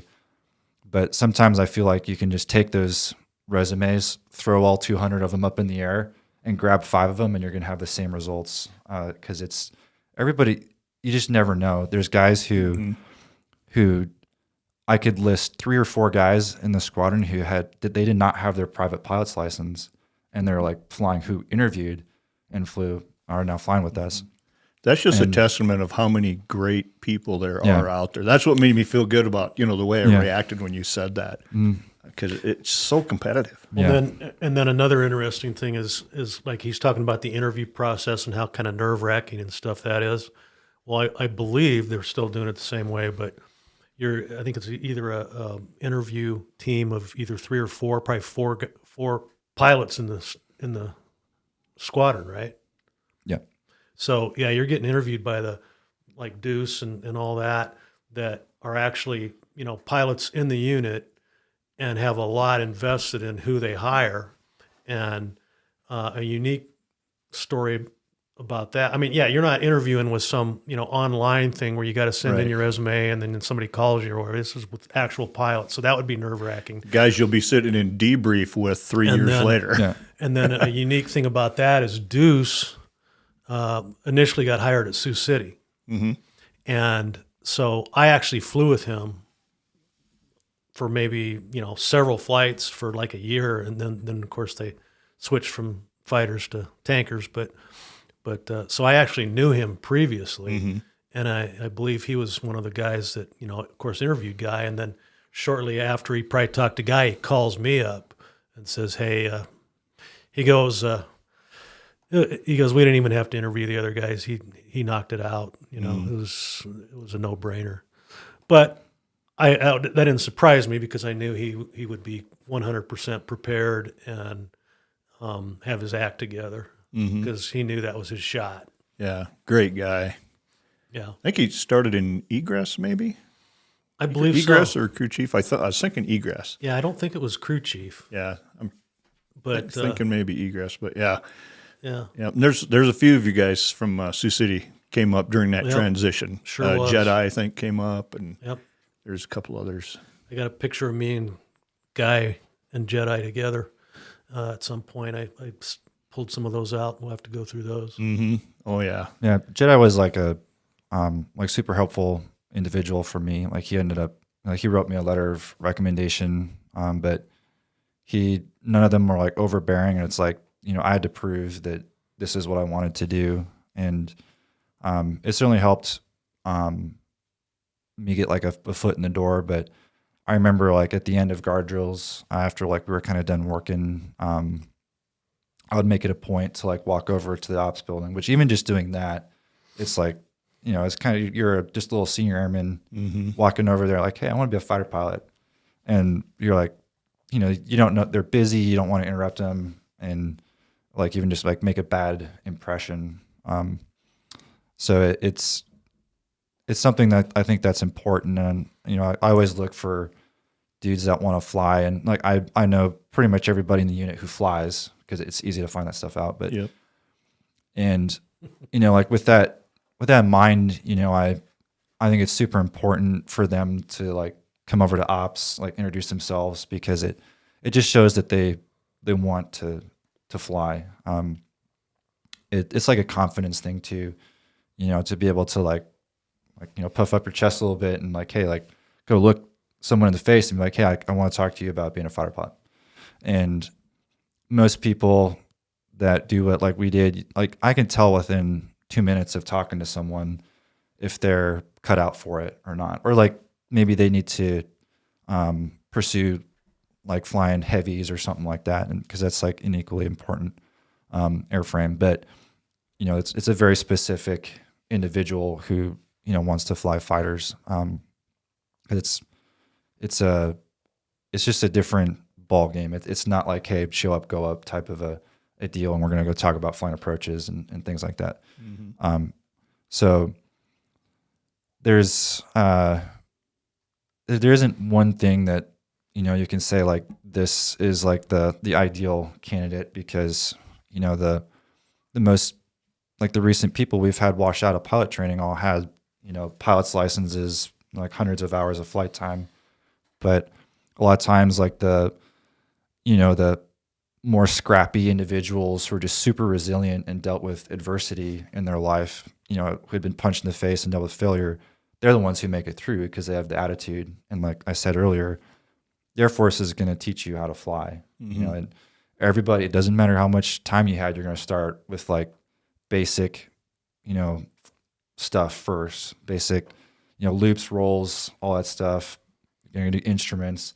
You're going to do formation work. It doesn't matter, mm-hmm. like if you had your instrument rating. It helps like your cross check and stuff, but that was, death by simulator. Yeah, yeah. And as in pilot training, at least when I went through, they changed the syllabus constantly and everything. But you generally had 2 events a day, whether it was a flight and a flight, 2 sims, or a flight and a sim. So you get done with one thing, you're off to the next. And, a lot of the sim instructors were just these old crusty guys who flew like F-104s, mm-hmm. who lost interest about 20 years ago and were just there for, a paycheck. But some of them were very good. And I still remember them.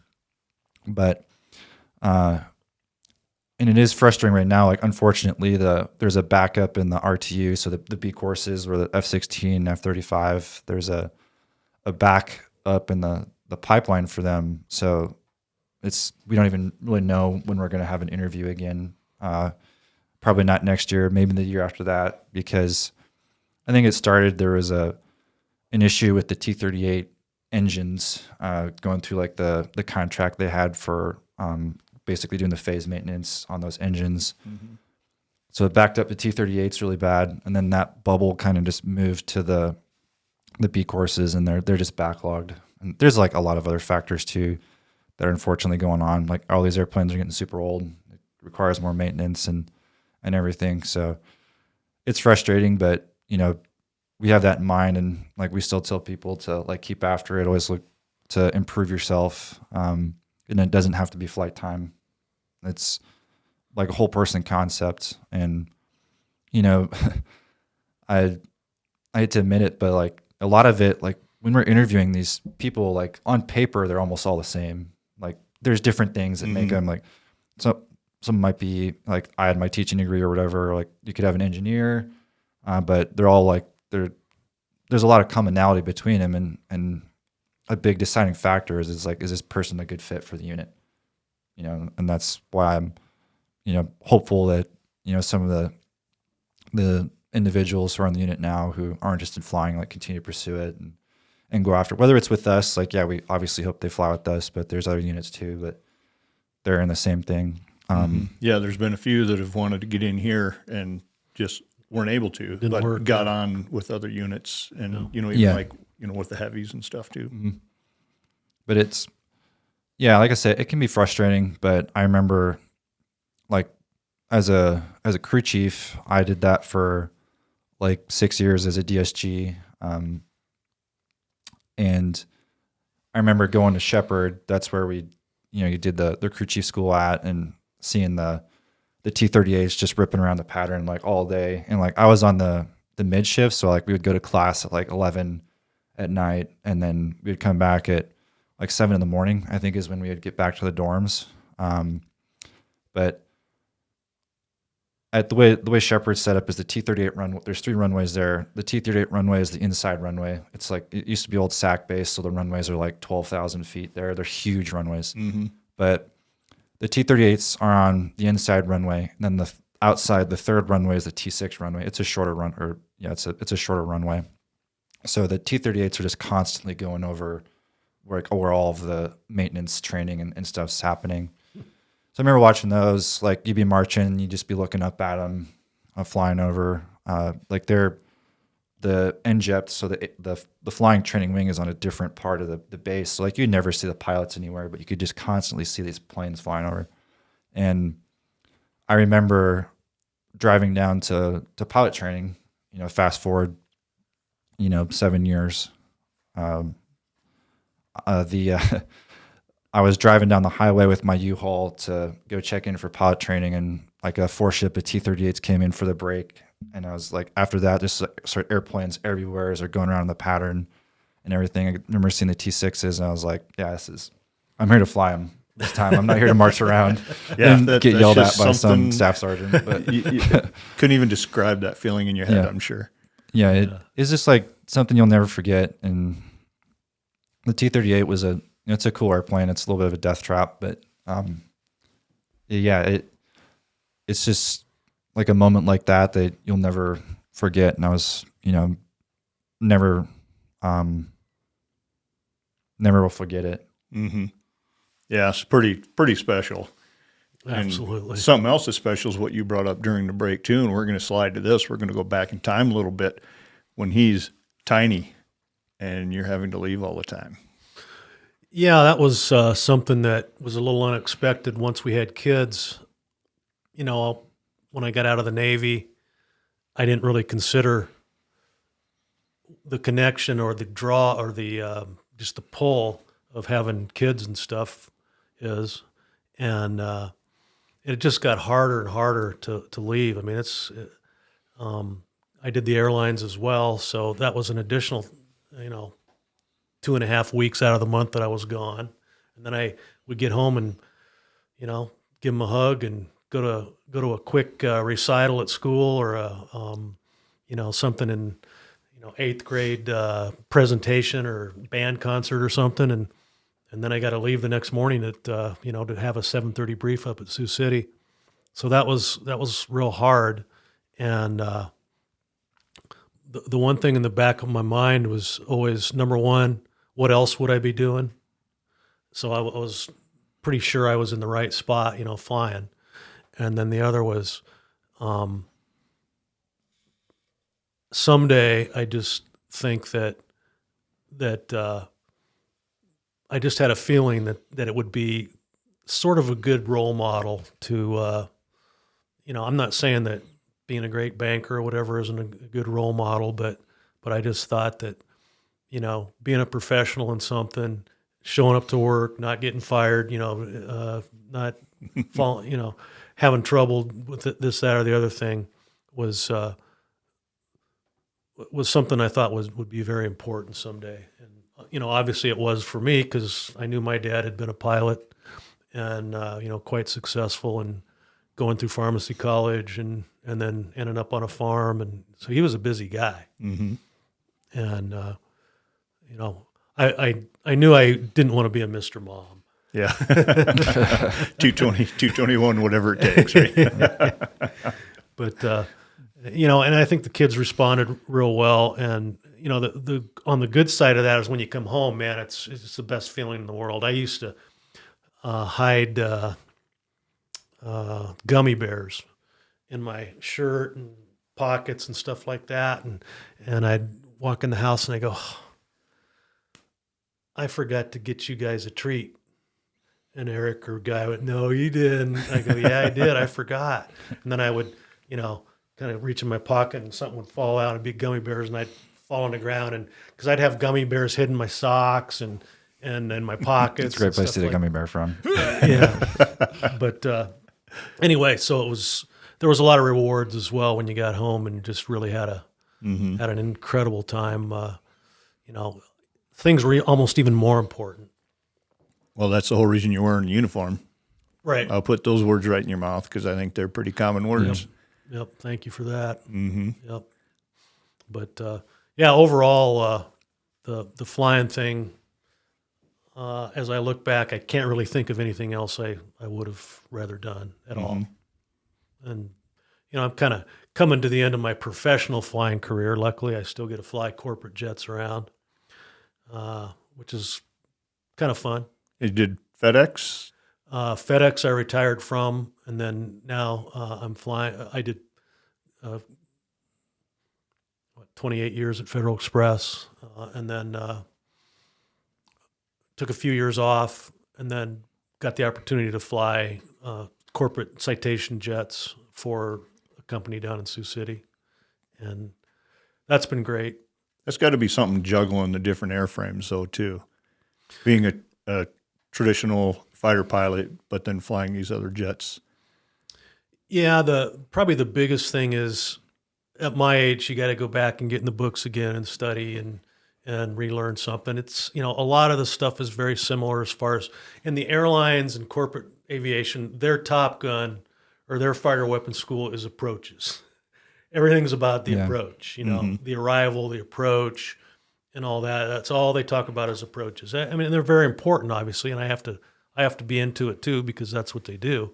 But that's the biggest deal in corporate or regular flying is, you don't fight somebody else. You don't shoot missiles. You don't have weapons, symbology and stuff like that. You have approaches. Mm-hmm. And so you got to know all that stuff. And sometimes I'd rather be still flying a fighter. Right. So you have that world versus immersion in the F-16s. And then I think you had some more things you want to talk about with the fighter weapons school. Yeah, I mean, briefly first, I'd say like the one thing that I appreciate the most about the Guard is like the stability in your life compared to like especially an active duty person. So whenever someone starts feeling sorry for themselves, I think they need to check a little bit of a reality check compared to what everybody else has to go through. And like Mav, he was great. He's a Marine dude, Harrier and Super Harrier, so F-35B pilot. And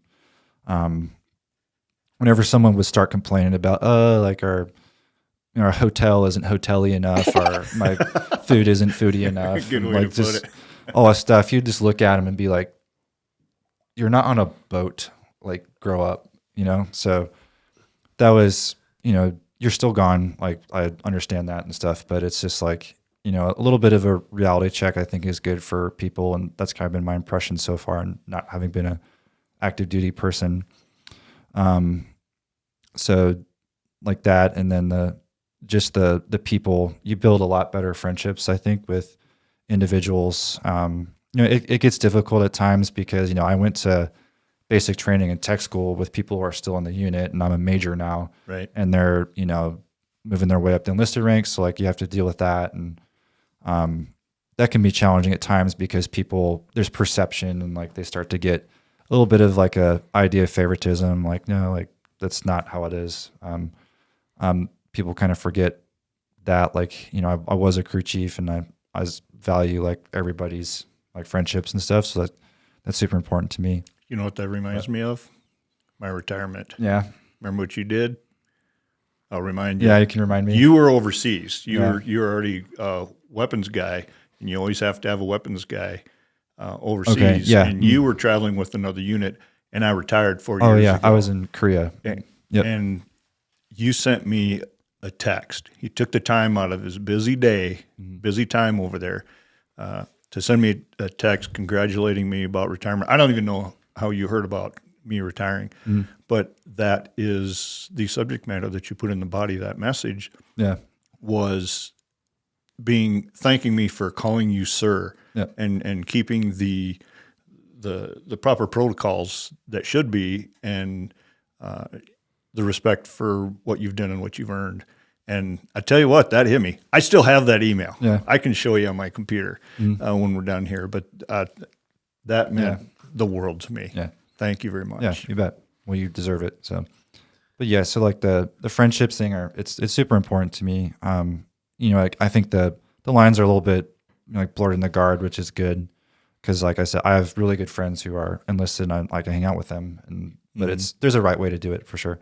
But yeah, so I can talk about weapons school probably for now until the cows come home. But the thing about that and like whatnot is just like some of the like most challenging things for me were, and still are, it's the airplane is like evolving every day, and we get to go to conferences where we talk to vendors and like about all the stuff that they're working on to put in the airplane. So studying is like one of the most challenging things that you'll do because like there's a new radar. It's an ESA radar. They've been around for a little while now, but there's also a pod that we can put on the center line that's also a synthetic aperture radar that we can use to map the ground, like as well as the front end radar.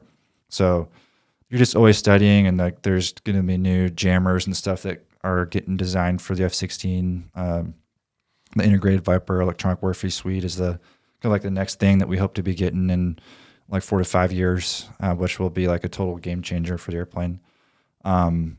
Because right now, like the old pods that we fly with, the jammers, like they're just not relevant anymore. Like they were designed for threats like 20, 30 years ago. Right. So the test and like research community is working really hard on making new stuff for the airplane that makes it more relevant, more survivable. The issue has been that the airplane it was not intended to be around this long, but the Air Force has needed it to stay and fill a role. And they're fortunately starting to realize it and put more money back into the airplane to make sure it's relative and stuff. But it's pretty cool to get to see that stuff. But the cool thing is, I've about a year ago, I went and interviewed with the commander there and got offered a spot to come back and teach there. Nice. So hopefully get to do like a 2-year tour there. But it's still like a lot of details have to be worked out, but for a stat tour to happen there. But the thing that I appreciated the most about weapons school was it was the first time where I felt like I was surrounded by a bunch of individuals who were like me.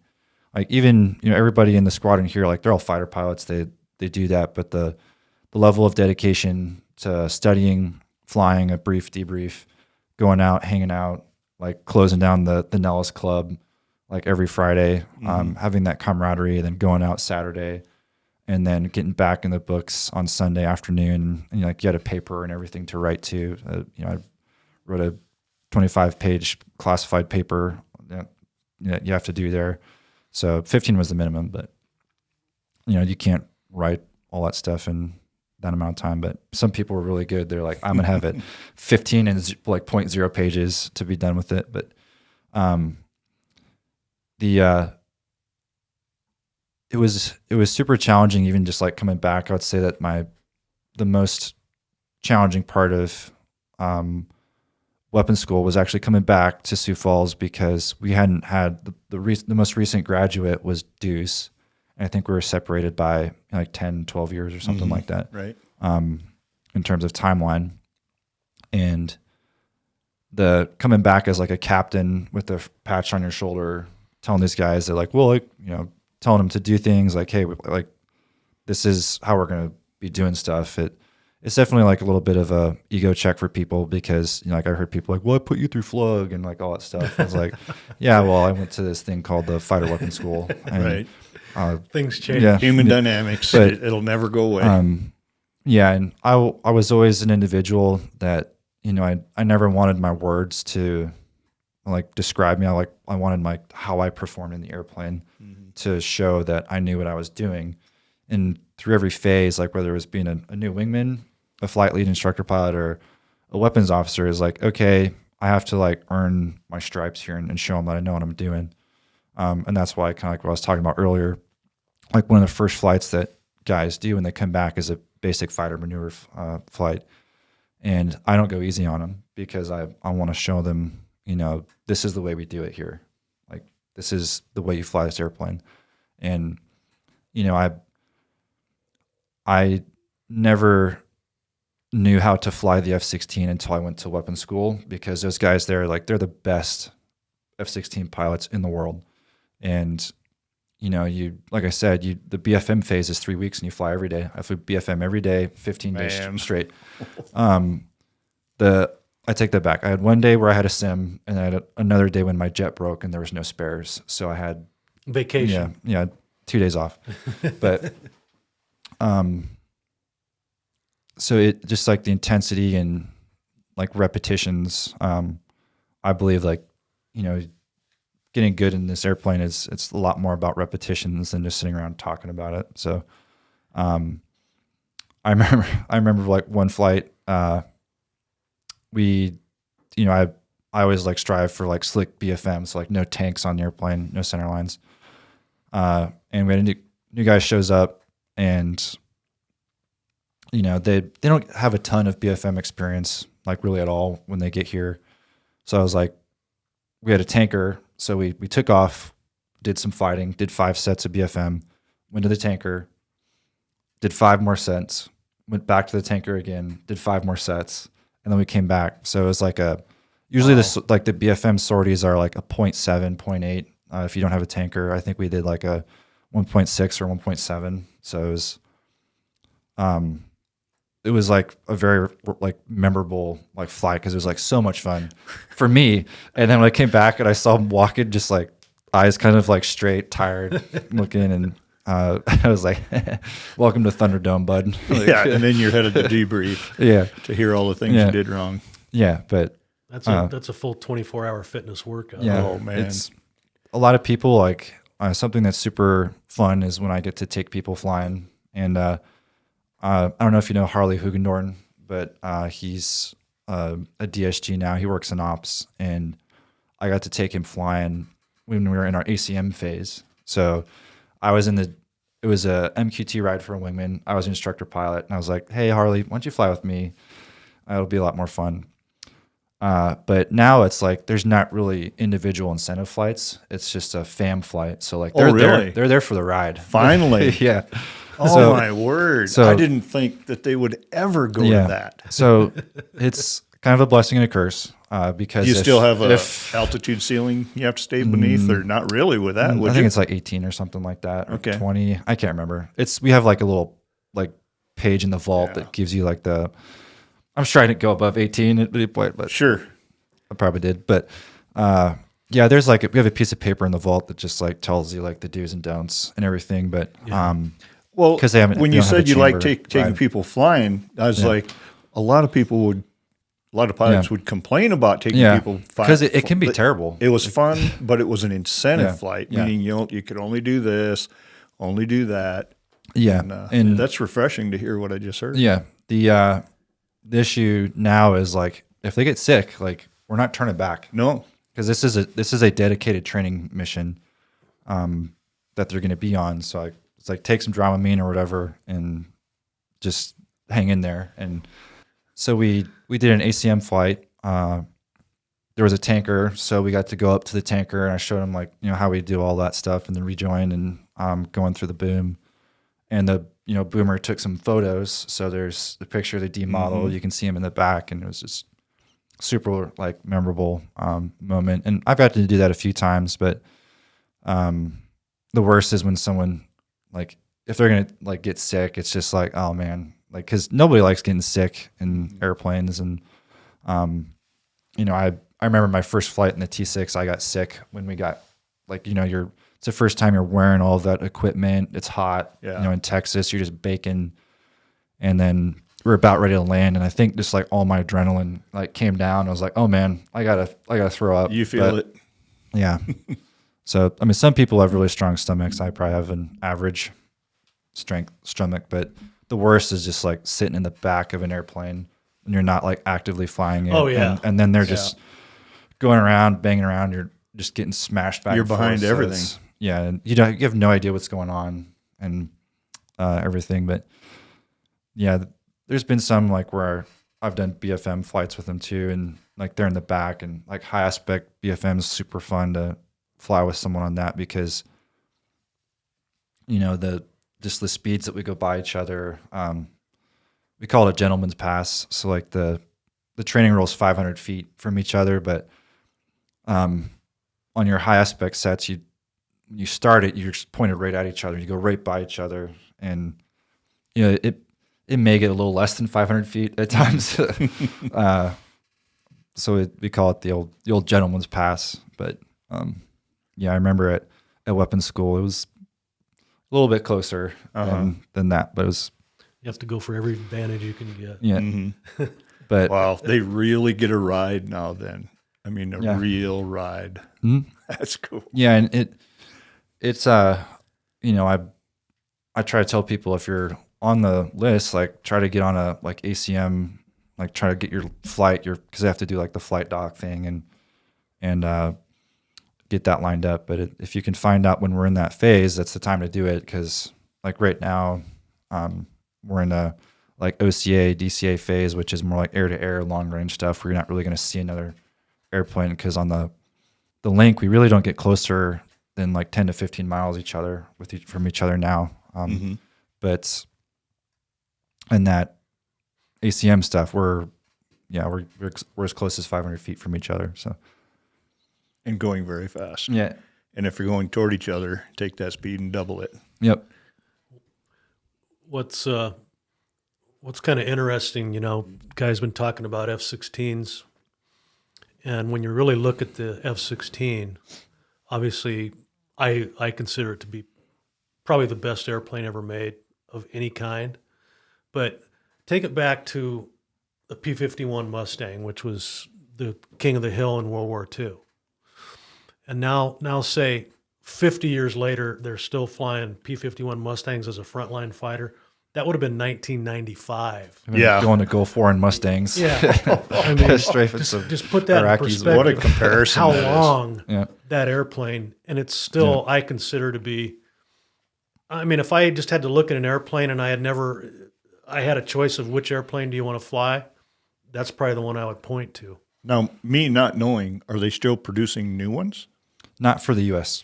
Okay. They're up to the Block 70 right now, and like the foreign sale version of it, it's I think Bahrain and a couple other, maybe like Bulgaria or something like that. But I presume they're beefing up the airframe itself. Yeah, it looks totally different, especially if they have like conformal fuel tanks on them, because a lot of those countries don't have indigenous aerial like tankers. So if you look at the Israelis, they all have conformal fuel tanks on their F-16s, and a lot of times they'll carry like the 600-gallon tanks, which ours are 370, so it's like 2,000 pounds of gas in each tank. But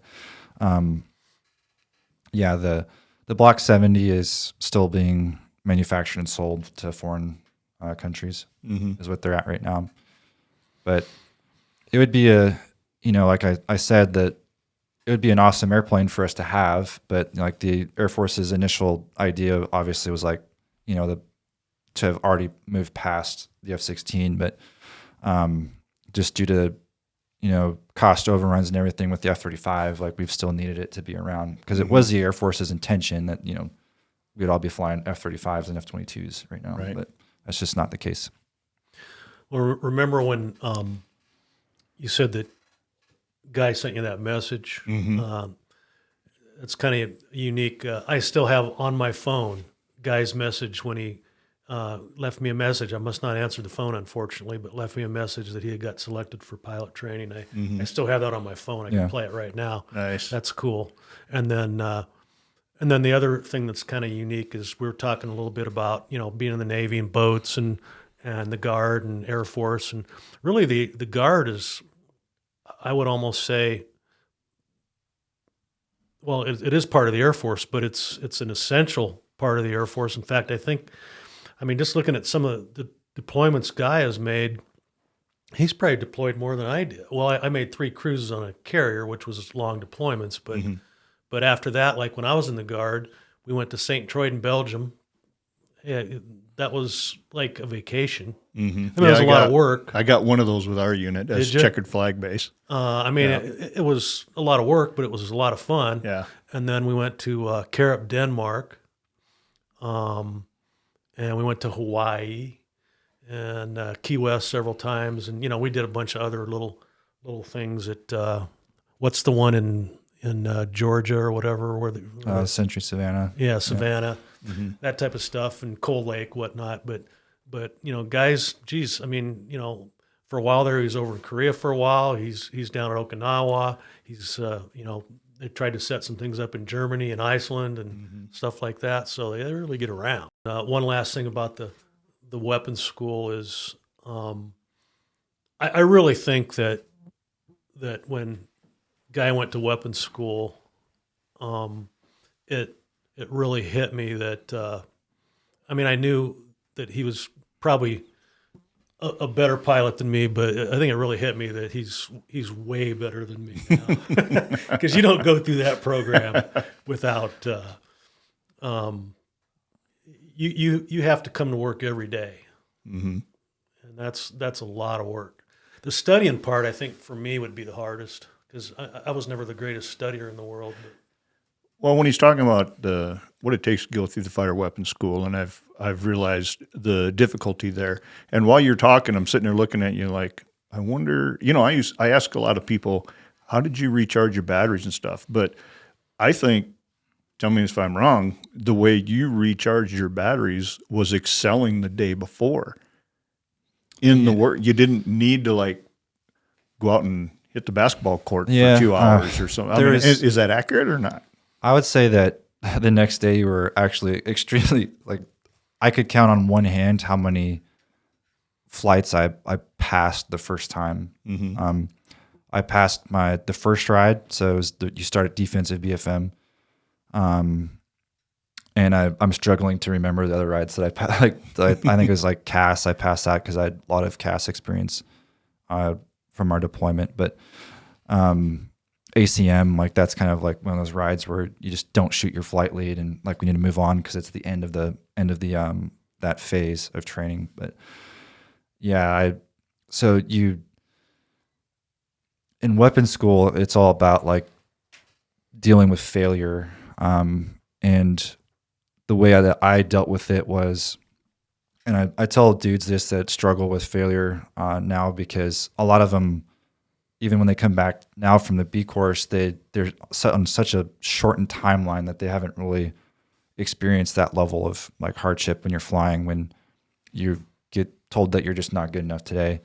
But when you get home, whenever your nugget hits the pillow, whatever happened that day is done, and you have to move on, because the people that, I talked about earlier, the ones who struggle with flying are the ones who can't receive instruction. Mm-hmm. And then the ones who just snowball, they can't move past previous mistakes that they made, whether it's the previous day or we're flying right now and they make a mistake and they just can't get past it. They taxi the wrong direction, they do a wrong tactic, they mess something up, they have a close pass, and then they just kind of snowball from there and just become more dangerous throughout the flight. But so that the weapons school was just a thing that taught me how to be resilient and just move past, because you don't realize it at that particular moment, but you are getting better. You are getting a lot better throughout the course. And by the end, the best I'll ever be as a F-16 pilot was the day that I left weapons school.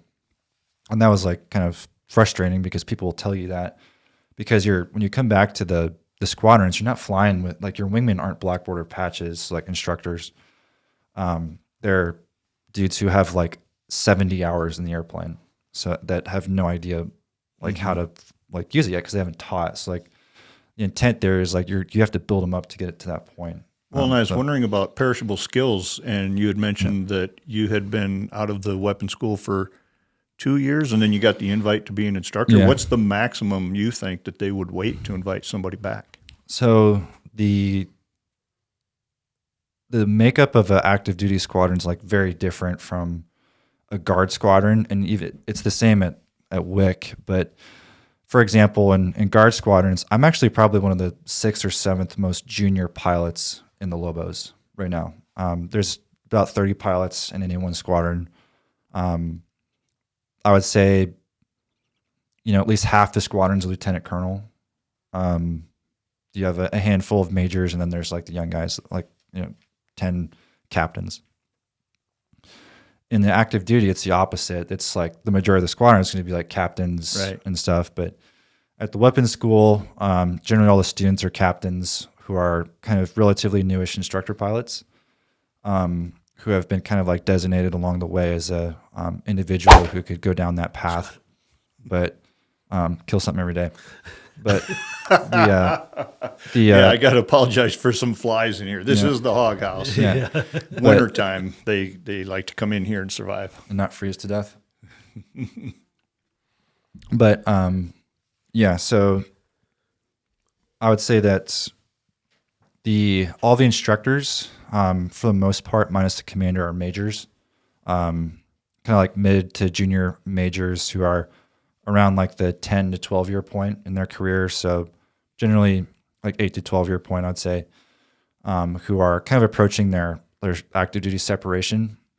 So a lot of the instructors there are extremely salty.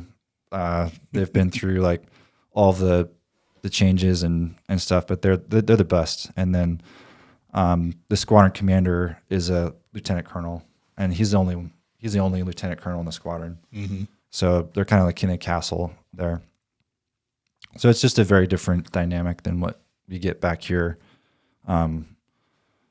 It can be overwhelming in like a similar way for a new guy showing up here, because when they're in the B course, they had like their big group of like 10 to 15 wingmen to hang out that were in their B course. But now it's like they're like one of like 3 or 4 wingmen, and everybody down the hallways, like walking down the hallways, an instructor pilot with like 1,500 hours in the airplane. So that's just a little bit different environment. And the only place that's really like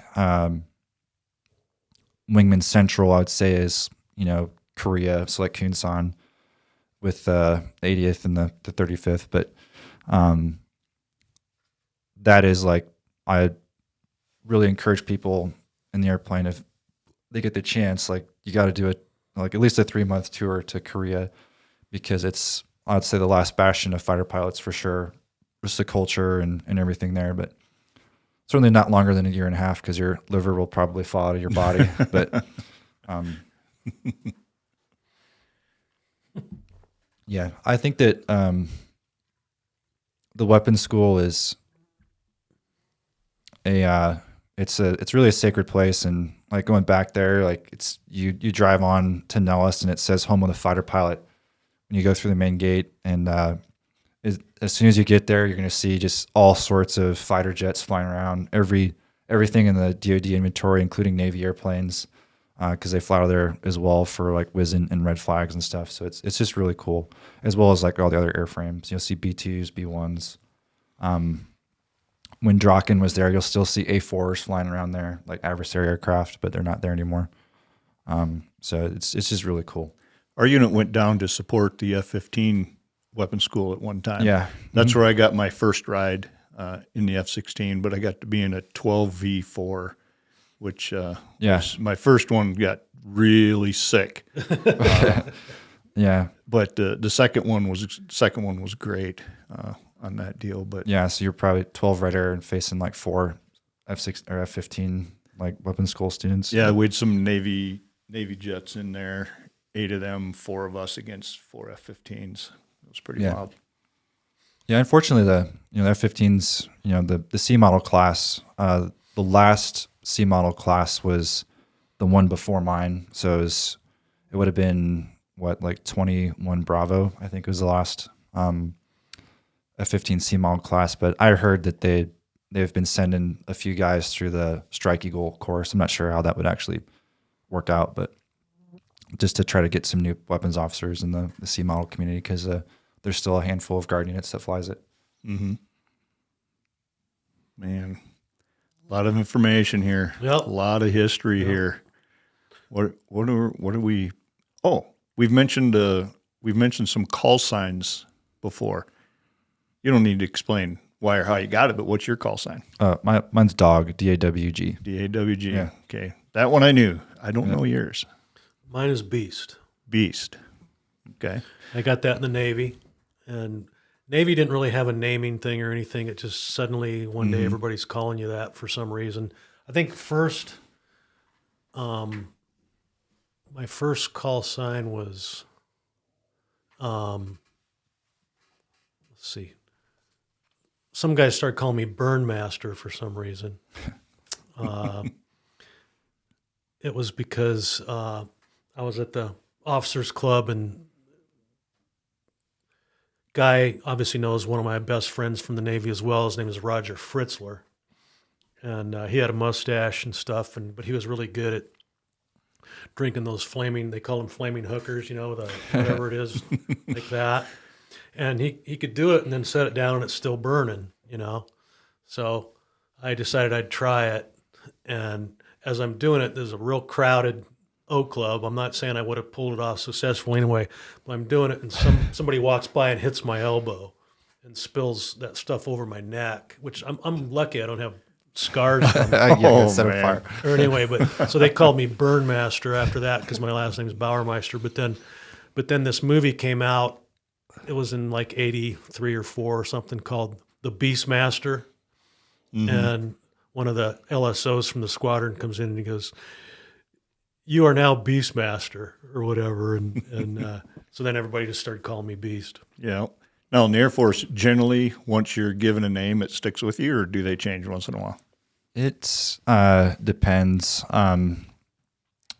If you've deployed, like that's kind of like the big one, you'll stay. There's a couple other cheesy things that we have, but for the most part, your first call sign will stick with you. But if you're like, a FAPE, so you're a first assignment instructor pilot, they all get call signs, but those go away quickly after you get. But once you get to the CAF, your first squadron, you get named there. That's going to probably be your name for the rest of your career, because that's generally when like the best stories happen and you get a good one, but or not, depending on how you look at it. But that's the way it goes. Yeah, you mentioned Mav. You don't pick your own call sign. That's not how it works. Right. You can. Well, I won't go there.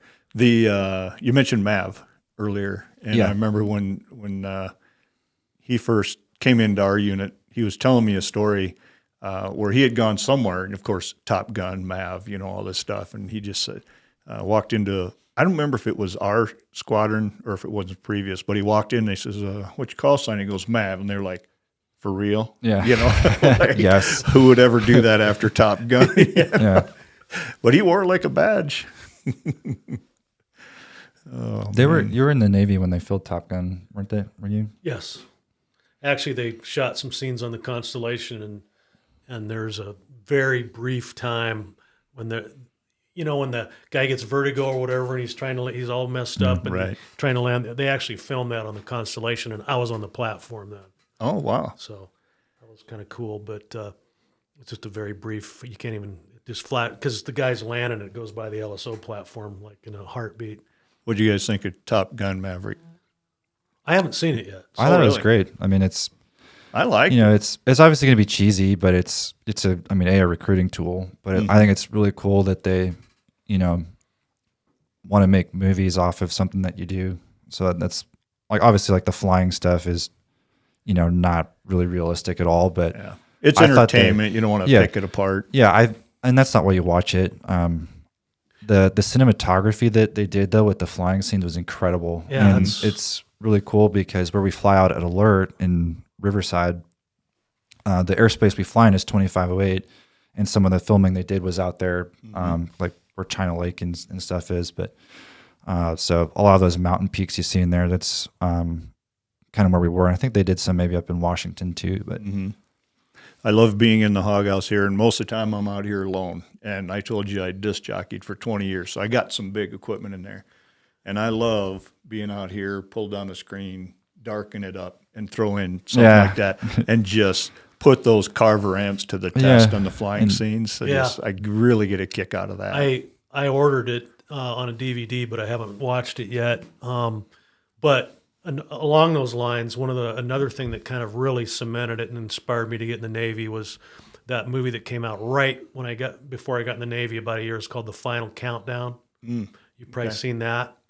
It's like when the Japanese are going to bomb Pearl Harbor and the Nimitz is out there, and it turned, all of a sudden they go through a time warp or something. And there's some really, for 1979 or whatever, there's some really impressive video on that thing. Yeah. I've said it before, kind of jokingly, kind of not, but in the first Top Gun, I didn't realize what Goose's last name was. I don't know if it was ever shown on a picture or not, but his last name was Bradshaw. Found that out in the second movie. I thought, I kind of like that. Yeah. Sure. Yeah, and we also did a podcast for one of our guys, Jaden Crump, that went out to Riverside to do the alert with us. Well, there's been people have said that he looked like the Bradshaw in Top Gun Maverick. So when we did do one of the especially when he breaks, has a mustache. I put up some real cheesy music, and I put alternating pictures of him and, and the guy in the movie. It was pretty fun. So we've talked about a lot of things, and some of the subjects you only say so much or whatever. But we had a note here about some scariest moments. I didn't know if you guys want to pass on any of those.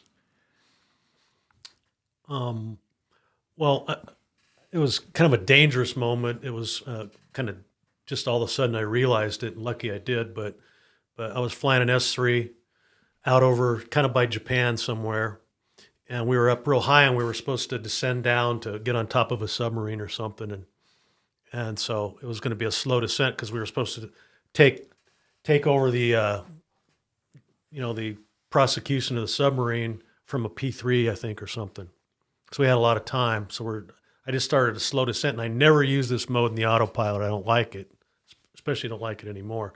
But I just put it on attitude hold, which means I started to descend, and then you just attitude hold, and it holds that attitude forever. It will never change. It's just going to keep coming down. And then these guys start talking, and they're talking to me and stuff, and I'm talking to them, and I've been doing it for a while, but time got away from me a little bit, and all of a sudden and we're out over the water, so you don't have a lot of depth perception out there. All of a sudden I could just something's just like tapping me on the shoulder here or something. It's like, something's changing here. And I look out, and we're getting pretty close to the water, and I'm still in attitude hold. I never even, we would have went in the water probably in another 3 or 4 seconds. Does that shut off if you pull back on the stick, or do you actually have to shut something off to get that attitude hold? You can overpower it with the stick. Okay. But what I was afraid of is we were at the point where I didn't want to do a real crazy pull unless I absolutely needed to. Right. But I wanted to just blend it in just right because I got 3 other guys in there, and the guys in the back sometimes would get kind of nervous. Yeah. And if What's going on? all of a sudden you just jerked on it and said, "Oh, my," Right. they might. Because they had ejection seats back there too. They could individually eject. And I didn't want to scare them so bad, so I kind of just bottomed it out and leveled out at probably 100 feet above the water or so. Oh my Which isn't goodness. much. And I just remember thinking, wow, that was close. And, that's how, usually once or twice a cruise, they lose a jet out there just because somebody does something, they lose, and when you're over the water, you don't get any hints of anything. Well, just think of how many feet per second you're moving. It was close. Yeah. So that was my probably scariest moment, but that was after I realized it. Right. Yeah, I over water one. I just kind of thought of this when we were in Savannah for our POTUS support mission. I was flying with Thermo, and we're flying BFM and slick airplanes, and there's a little thing you can put in the airplane. It's an altitude alarm. So when you go through a certain altitude, you'll get an altitude warning audible in your headset. Female voice, right? No. Yeah, it is. It is. But we didn't have that set in our mission planning. So we're fighting, and we're really just like wrapped up in this fight. We're just like, just no holds barred. It's like, I'll never forget this one.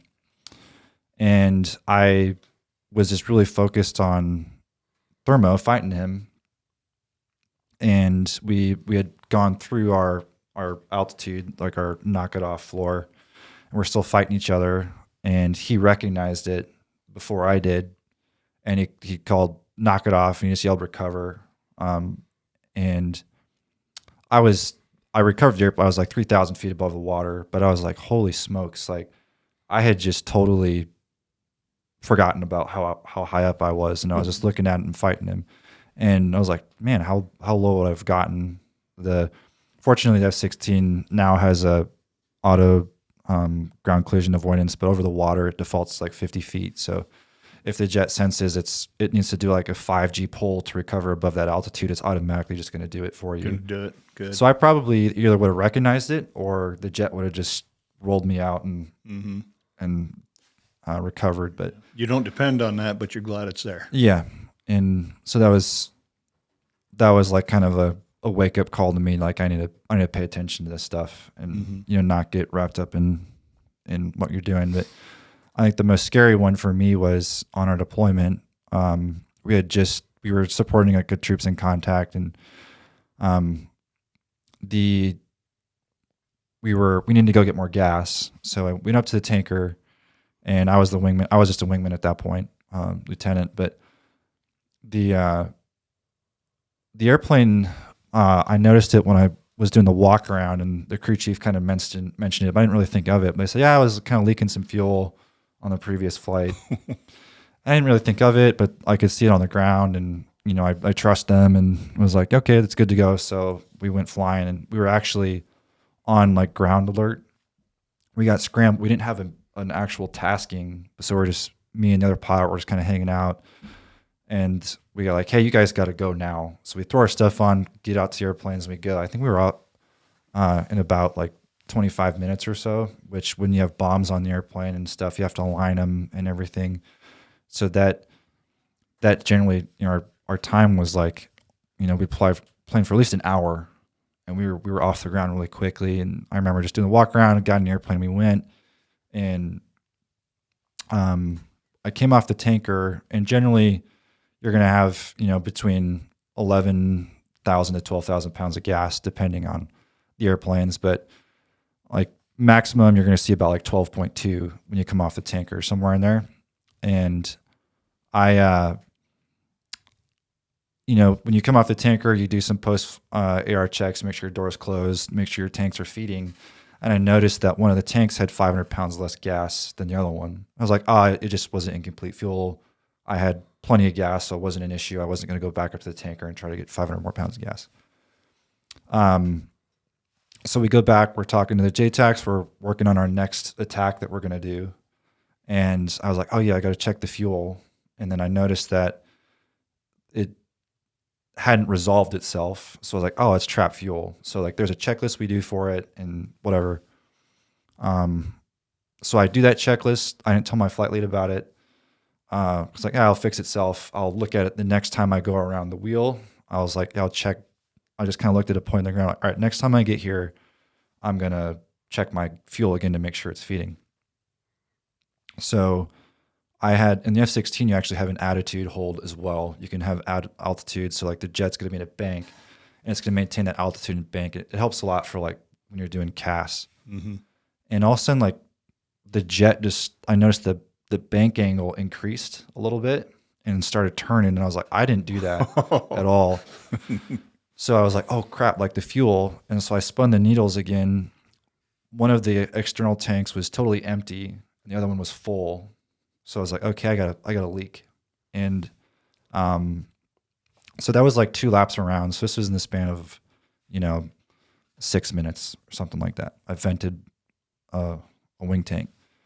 And at that point, I didn't know what was really happening because I assumed that it was a fuel, a trapped fuel situation. But I had normal fuel flow. I didn't have any other indications that the jet was leaking gas. But I just was like, I'm going to look out the canopy to see what's going on. I remember I looked over my right shoulder to the AR door, and because I was doing the trap fuel checklist, like the AR door was open, and it was like a fireman's like fire hydrant, just like when they're like spraying a fire Oh, down. no. There was this gas just coming out of coming it. out. Yeah. So by the time I landed, we diverted. We're only about 69 miles from Kandahar. I just pointed directly to Kandahar, and by the time I landed, I think I vented about 3,000 pounds of gas out of the airplane. And I just remember thinking to myself, is like, if I got to punch out here, it's, like we're supporting an active gunfight, that would have been pretty sporty. Like, because everybody's going to see you floating down for a long time. And there was it was in Terran Coat is where we were at. And there was a Army airfield there, so I probably just would have tried to put it down, like at least get close to that base if I had to eject. But because I wouldn't have tried to do a flame out. But I was like, holy smokes, like that was pretty hair raising, especially when you're in like a situation like that. But yeah, once the external tanks got all the gas out of them, it stopped. So basically all of the fuel. So I figured it burned a little bit of it, but with those two tanks, yeah, it was just siphoning out the AR door until both the external tanks were gone. Wow. So Holy cow. That is hair raising, I'm sure. yeah. And I landed and I taxied off the runway and I shut down because it was just dumping fuel out of the airplane. And I remember that, within, it seemed like 4 hours, our crew chiefs were already there. They just piled onto a C-130 at Bagram. They came down, were fixing the airplane. It was ready to go the next day, which was really cool. But they remember when they saw me, and they said I looked like a ghost. But it was, I believe it. It was pretty wild. Yeah, that would be hair raising if you were coming back into Sioux Falls, but over bad guy country. That's and all of a sudden a lot of things start going through. Yeah, because both of us had we had shot the gun, we had dropped some bombs, so they were not happy with us for sure. But we had guys on the ground, so I'm sure it would have been fine. But yeah, you would hope, but yeah, not guaranteed. So, all right. Well, I think what we're going to do, there's a couple more things to touch on, but I think we're going to take another quick break. Okay. And then we'll come back and finish up. for sure. All right, we took one last quick break there, and then we're just going to continue on just for a short time here. But we were on the theme of some of the scariest or most dangerous moments or whatever. And Russ, you've got one more you'd like to tell us about. Yeah, this happened in, I believe it was 1987. I was on a Western Pacific cruise on the USS Constellation flying S-3 Vikings. And we had an opportunity to, one of the things they did was to practice bombing out over the ocean. There's not a lot of target ranges and stuff out there, so they would have a destroyer or something tow a target behind them, like a mile behind them on a big wire or something, and they called that a spar. So we'd go out and bomb the spar, and so we had the opportunity to do that one day, which was always fun because it was something different. And of course, you got to get bombs on the airplane, and we had 2 racks on the S3, external racks, and we also had a bomb bay, so you could put racks in the bomb bay. It was an amazing airplane. It's kind of a small airplane, but it had a bomb bay. It had a mad boom, a magnetic anomaly detector probe that stuck out the back. It had ESM. It had radar. It had 60 buoy chutes that you could launch sonobuoys out to monitor the sound of the water and all that. There was a lot of stuff in that airplane, plus a computer system for monitoring, listening to all the buoys and stuff. A lot of navigation stuff in there and whatnot. But so anyway, when you just get a chance to go out and drop bombs, that was fun. You didn't have to do all the sub stuff. So we wanted to do it. And the thing about a carrier is it operates on cycles, they call it. And I can't remember. I should remember it. I don't know. I think they were hour 30. Maybe it was an hour 45. But anyway, there's launch and recoveries every hour and 30 minutes or so. So the airplanes that are going to go launch all need to, because they're in the landing area and stuff, because they're getting them ready to put bombs on and go do what they got to do, and then they launch them all off the deck, and then when that previous cycle comes into land, they're coming in for the break about the time the last guy is taxiing up to the catapult. So they got to clear the deck, don't have to totally clear it. You can go off to the side a little bit, but the landing area has to be clear, of course. And so when they start coming in for the break, they need to land because, otherwise they're going up to the tanker because everything's planned on a fuel ladder and stuff like that, especially for the F-18s. So unfortunately, our airplane's right in the middle of the landing area, and our guys are having trouble putting the bombs on, so we're late. And I get out there to pre-flight, and they're still a long ways away yet. And I see guys coming in for the break. We got to get it out of the landing area, so we crawl in, and they get, they're okay, we're good to go. And the thing is, on a carrier, you can't taxi around, or you can't even. You have to be chained down to the deck. And I can't remember, certain sea states you had to have more chains or whatever, but I can't remember what it was if you're just going to, maybe it was four chains or whatever. But in order to taxi, of course, you got to get those chains off. And in order to taxi, you got to be ready to taxi. Well, they want us out of the landing area right away, and I'm still starting one engine. I get ready to start the other engine, and they're going like, this means take the chains off, break it down. And I'm like, I need one more minute here, because back in those days we flew with inertial navigation too, so you had to align the INS. Mm-hmm. Now you're on a carrier, so how do you align an INS on something that's moving? Well, the best way to do it was to connect it to the aircraft carriers, the ship's inertial. They call it the SINs. And there was cables that you could hook up to the ship's inertial, and that it would data link to your airplane and align your INS fairly quickly, like a couple minutes, I think, or something. If you didn't have that, you had to do a course heading alignment and all kinds of stuff that you don't want to do. But anyway, so I got the alignment, getting the other engine started. They want to take the chains off, and I said, I need one more minute. I'm pointing out at the plane captain down there, I need one more minute. And he points up to the tower up there, the bridge up where the big guy sits. And I'm like, okay, break it down. And so we start taxiing, and I thought they're going to just taxi us out of the landing area, and now I'll be able to catch up. And anybody that knows about flying is when you get to a situation where you think you can catch up later, usually it doesn't work out that way. Mm-hmm. So I start taxiing, and I knew I should, the other engine's just coming up, and I still have the tail down and the wings are still folded, and I'm trying to taxi, and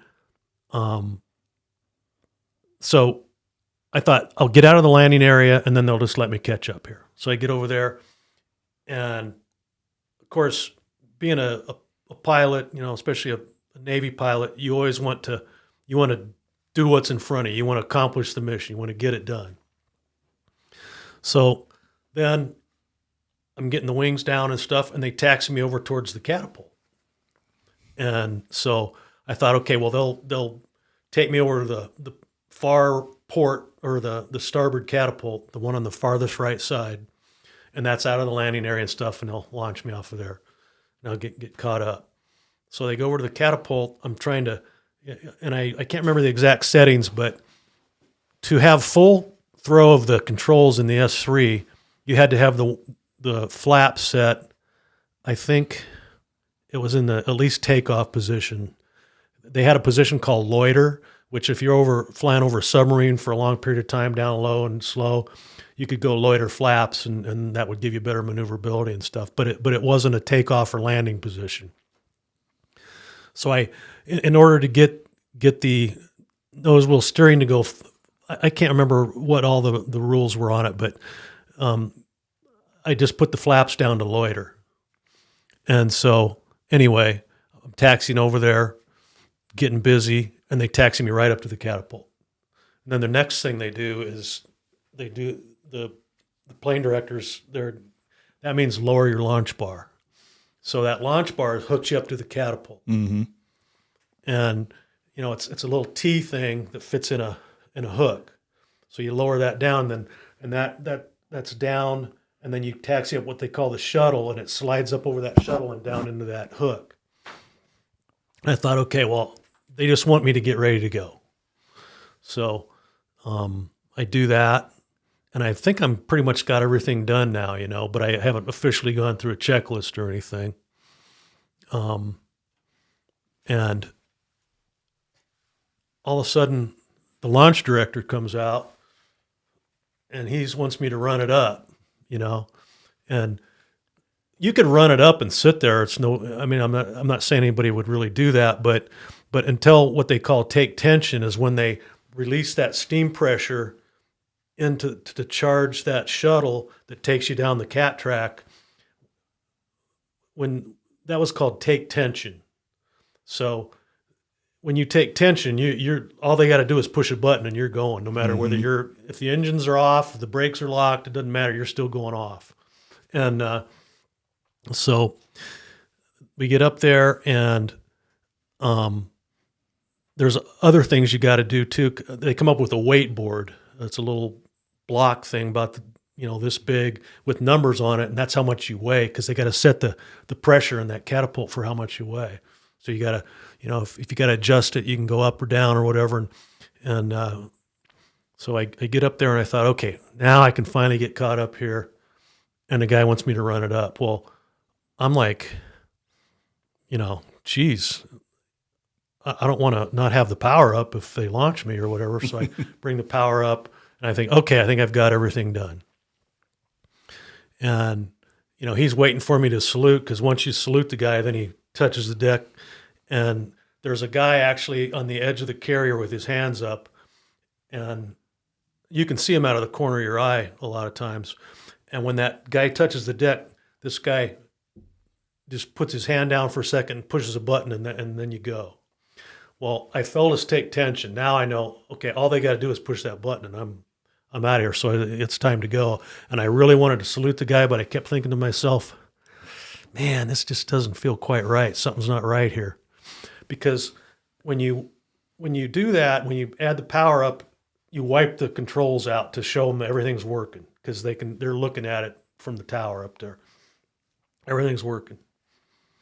Man, the problem is at loiter flaps, the controls wouldn't go full throw. Oh, yeah. And so I'm only getting half throw on it. And the only way to once you're in tension, you can't just like say, well, you can come up on the radio and say suspend Cat 1 or whatever, which I should have done. But you can shake your head no, but you don't want to salute. And then all of a sudden I hear on the radios, suspend Cat 1, suspend Cat 1. And so I'm like, oh, something's bad here. Something's wrong. And then all of a sudden one of the guys in the back, he's an enlisted guy, Senso, they call him a acoustic sensor operator. He goes, did we get our checklist done? And it's like a rhetorical question. And so then all of a sudden the final checkers, the guys that crawl under and make sure all the flaps are down and everything, this one final checker comes out and goes, which means put your flaps down. So, and then the boss comes up and says, Sawbuck 05 or whatever, put your flaps down.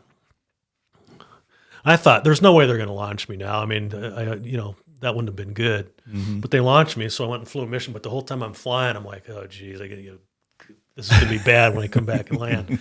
Sure enough, I land. I go and talk to maintenance debrief, and my skipper's sitting there in his khakis. And my call sign was Beast. He goes, Beast, you got to go get your khakis on. We got to go talk to the skipper. The skipper is the captain of the ship. Yes. Okay. And he's all the way at the top, up at the bridge. And he's got his own chair there that says skipper on the back of it, or captain, or whatever it was. And there's a Marine guard standing there. And when you walk on, they announce whoever comes on. So if it's the commanding officer of VS-37, they go, VS-37 arriving. And so I'm on there. I walk in there with my skipper, and the captain is sitting in his chair with, the back to us. He's not even looking at us. He's looking out the front, the windows. And we walk on, and he kind of halfway wheels his chair around. The captain's name was Captain Melvin Munsinger. He was a Vietnam F4 guy. He was real salty. He looked like he was about 85 years old. But he turns around and he goes, you trying to crash one of my airplanes, boy? And I go, no, sir. I tried to please everybody else and thought I could get away with it, or I said something like that. And he goes, I said I should have stuck with the 3 rules: aviate, navigate, and communicate. And he goes, that's right. He goes, you ever going to do that again? I said, no, sir. And he goes, then get out of here. So, but then I had to go talk to the skipper and the air wing commander and all that stuff too. But anyway, that was an interesting carrier story where I actually got to talk personally to the captain of the ship. There you go. I don't think there's any awards for that, or just keep it up here, right? I just for probably 3 or 4 weeks, I was just hoping it would blow over. Sure. Don't want to make any more mistakes, because you usually get one, and that's about it. Yeah. That's one of those things you have to get past that you were talking about earlier. Yeah. It's like, what's the way ahead? Let's just remember it, but don't let it define you. It's funny because as Dad was talking, I can think of so many different little things like that, like dumb things I've done in the airplane. But I don't know why this one just popped in my brain. I think it's because you said, like, don't ever do that again. But it was like one of the first times I flew at night. I was with my dad. We were in my uncle and my grandpa had a Cessna 182 that I flew quite a bit in. And this is silly, but at airports, the pilot can control the lighting intensity by just clicking the radio. And I was like, used to flying. I learned how to fly on my grandpa's farm on his grass strip, like in the, a lot in the 182 and also the Citabria, which is like a tailwheel airplane. And it was at night. So like nothing was, like out of the ordinary to me. I'm not used to turning lights on. So I took off without the runway lights on. Which is like, I was like, I had the landing lights working so I can see the center line. It's fine, no big deal. And it was like, I remember we're about to the end of the runway, and my dad was like, do you notice anything? And I was like, darn. And then let's go to dark. Just say, yeah, don't ever do that again. And like, yeah, it's just, you have so many stories like that where you just think of it and, they stick with you. I could talk through all of pilot training, just specific flights that I've, it's not that you're bitter about it, but it's like, it's like, wow, I did something really dumb that it could have gotten a lot worse. But I've like, as an instructor, I've always tried to been this way, is like, I like to let people let the leash go to see how far people will go, because they'll learn it. It's like, when you're a kid, you get told how many times not put your finger on the iron, and then you do it anyways. And you're like, yeah, that actually was pretty hot. But just let them make mistakes. And I don't really talk a lot on the radio because like you're not really going to change a whole bunch. But I have my comfort zone, and I've flown enough sorties where I can know, like, all right, I need to step in now. But there's definitely times when I've had to yell at people on the radio because they're just pure pursuiting me, and they lag off, and we have like a 200-foot pass. And if I hadn't said anything, it probably would have been a lot closer than that. Right. I've done all those mistakes as well, but it's just funny how you never forget those moments. The way I describe it is when all those things in your head, when you're driving along, you're by yourself on a long trip. Yeah. You think about something and you just kind of shake. That's what happens to me when I think of not flying things, of course, for me, but that's an mistakes. Interesting philosophy that Guy has, because that was kind of my philosophy. Was I didn't talk a lot. Because I always told him in the brief, I said, I want you to fly the way you fly, not the way you think I want you to fly. Mm-hmm.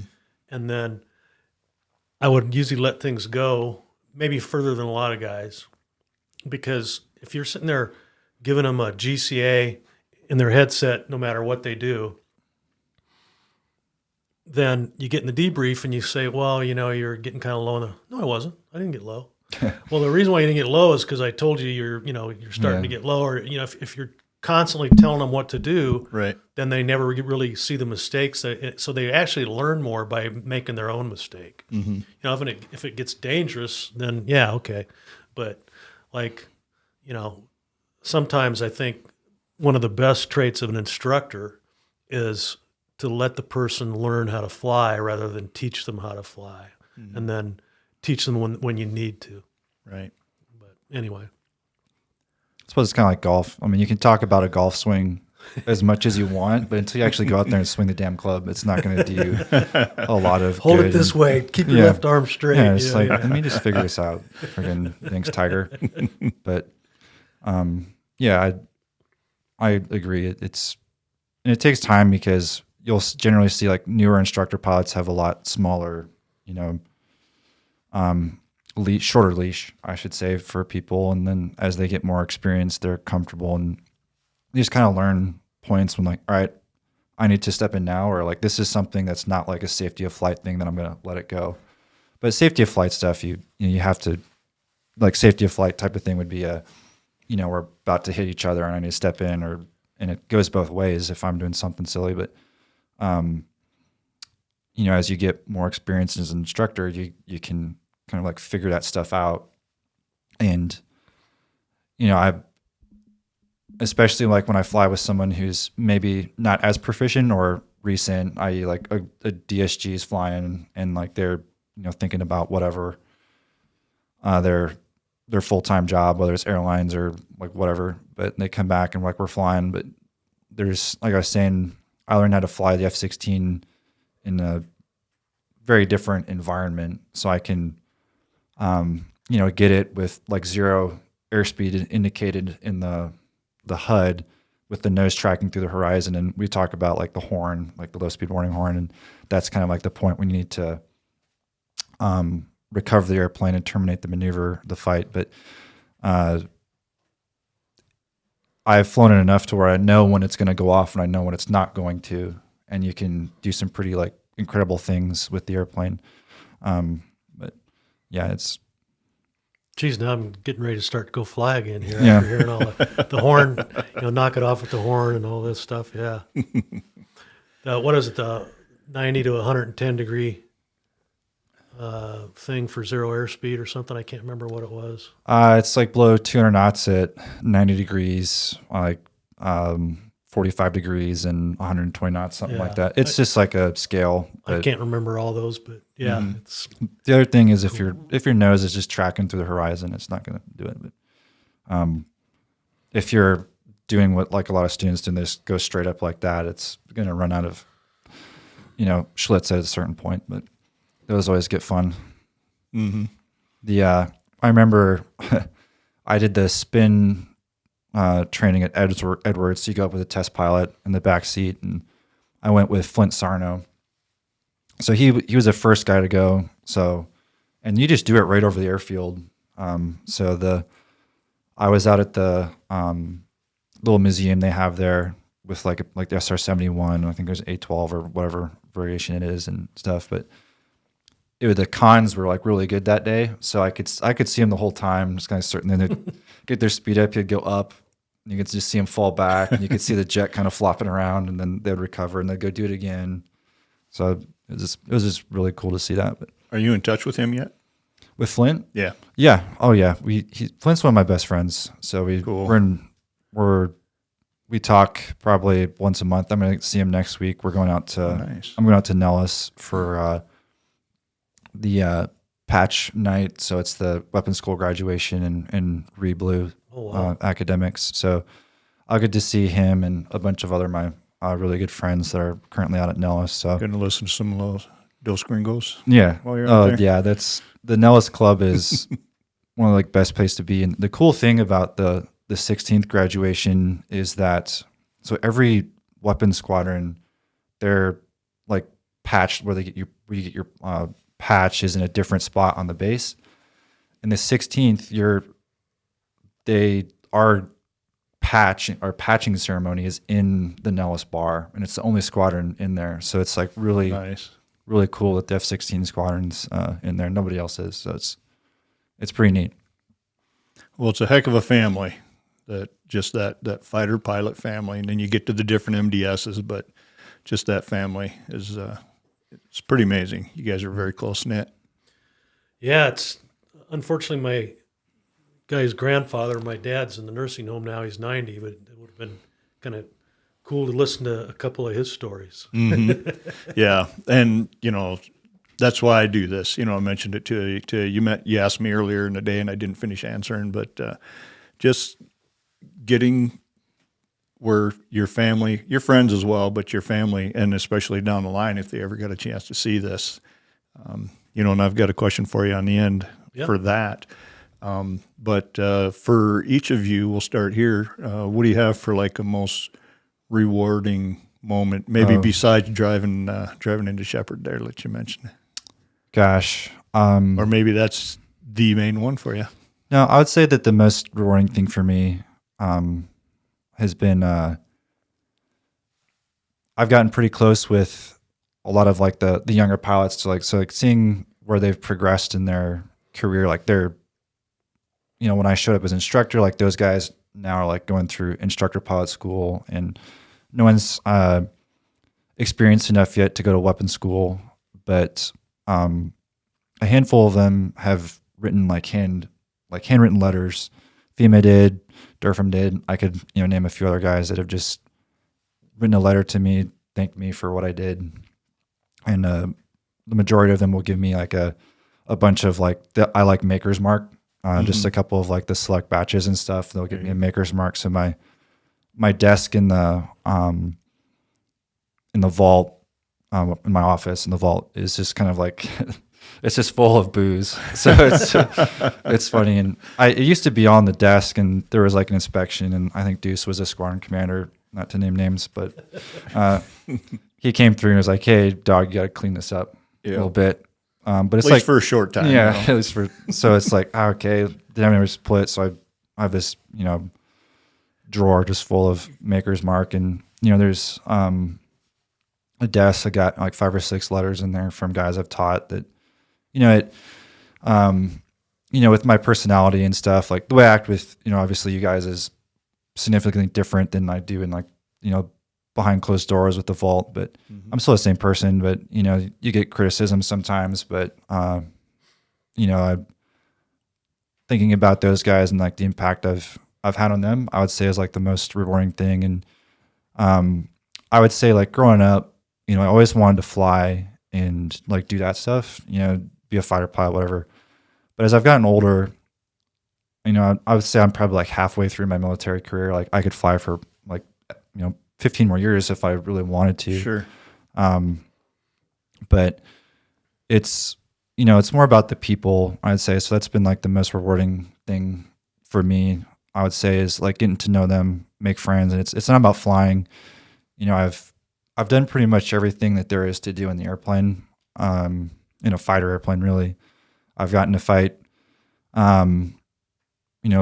every fighter in the Air Force inventory. I've been able to fight foreign platforms. I fly on the Nellis Ranges, which is like one of the most incredible places to fly in the world. And even here, it's super awesome to take off. And, when we'd go down to O'Neill, my dad had a cabin on the lake down there, and we'd fly directly over it like every day. When we'd use the O'Neill airspace, the family farm was there, so that's cool. So that's all that has been super rewarding. But I could, I would hang it up right now.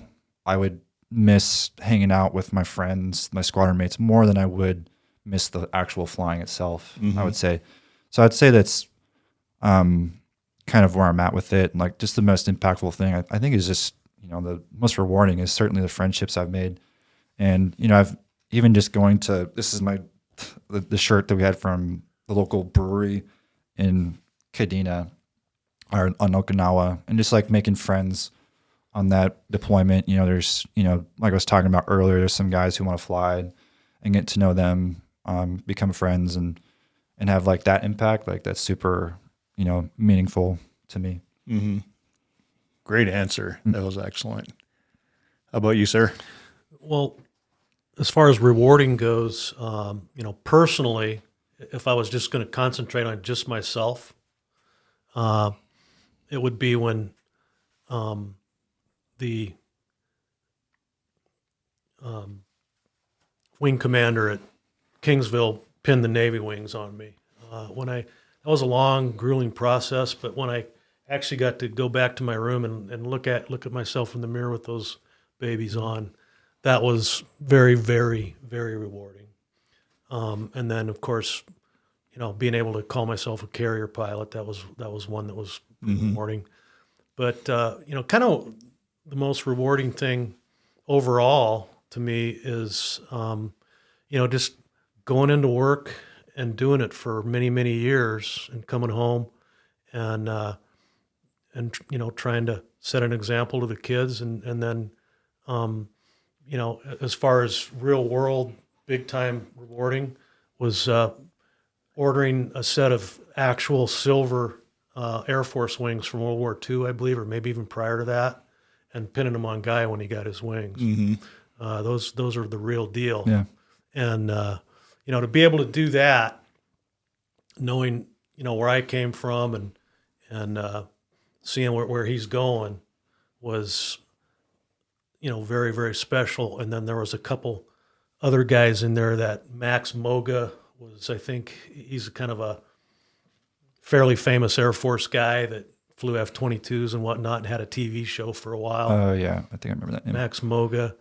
Anyway, he was like the vice commander or something like that, and got to meet him, in the little secret ceremony they have there where they break your wings and stuff. Yeah. But anyway, that was I can't imagine anything too much more rewarding than that. Mm-hmm. Nice.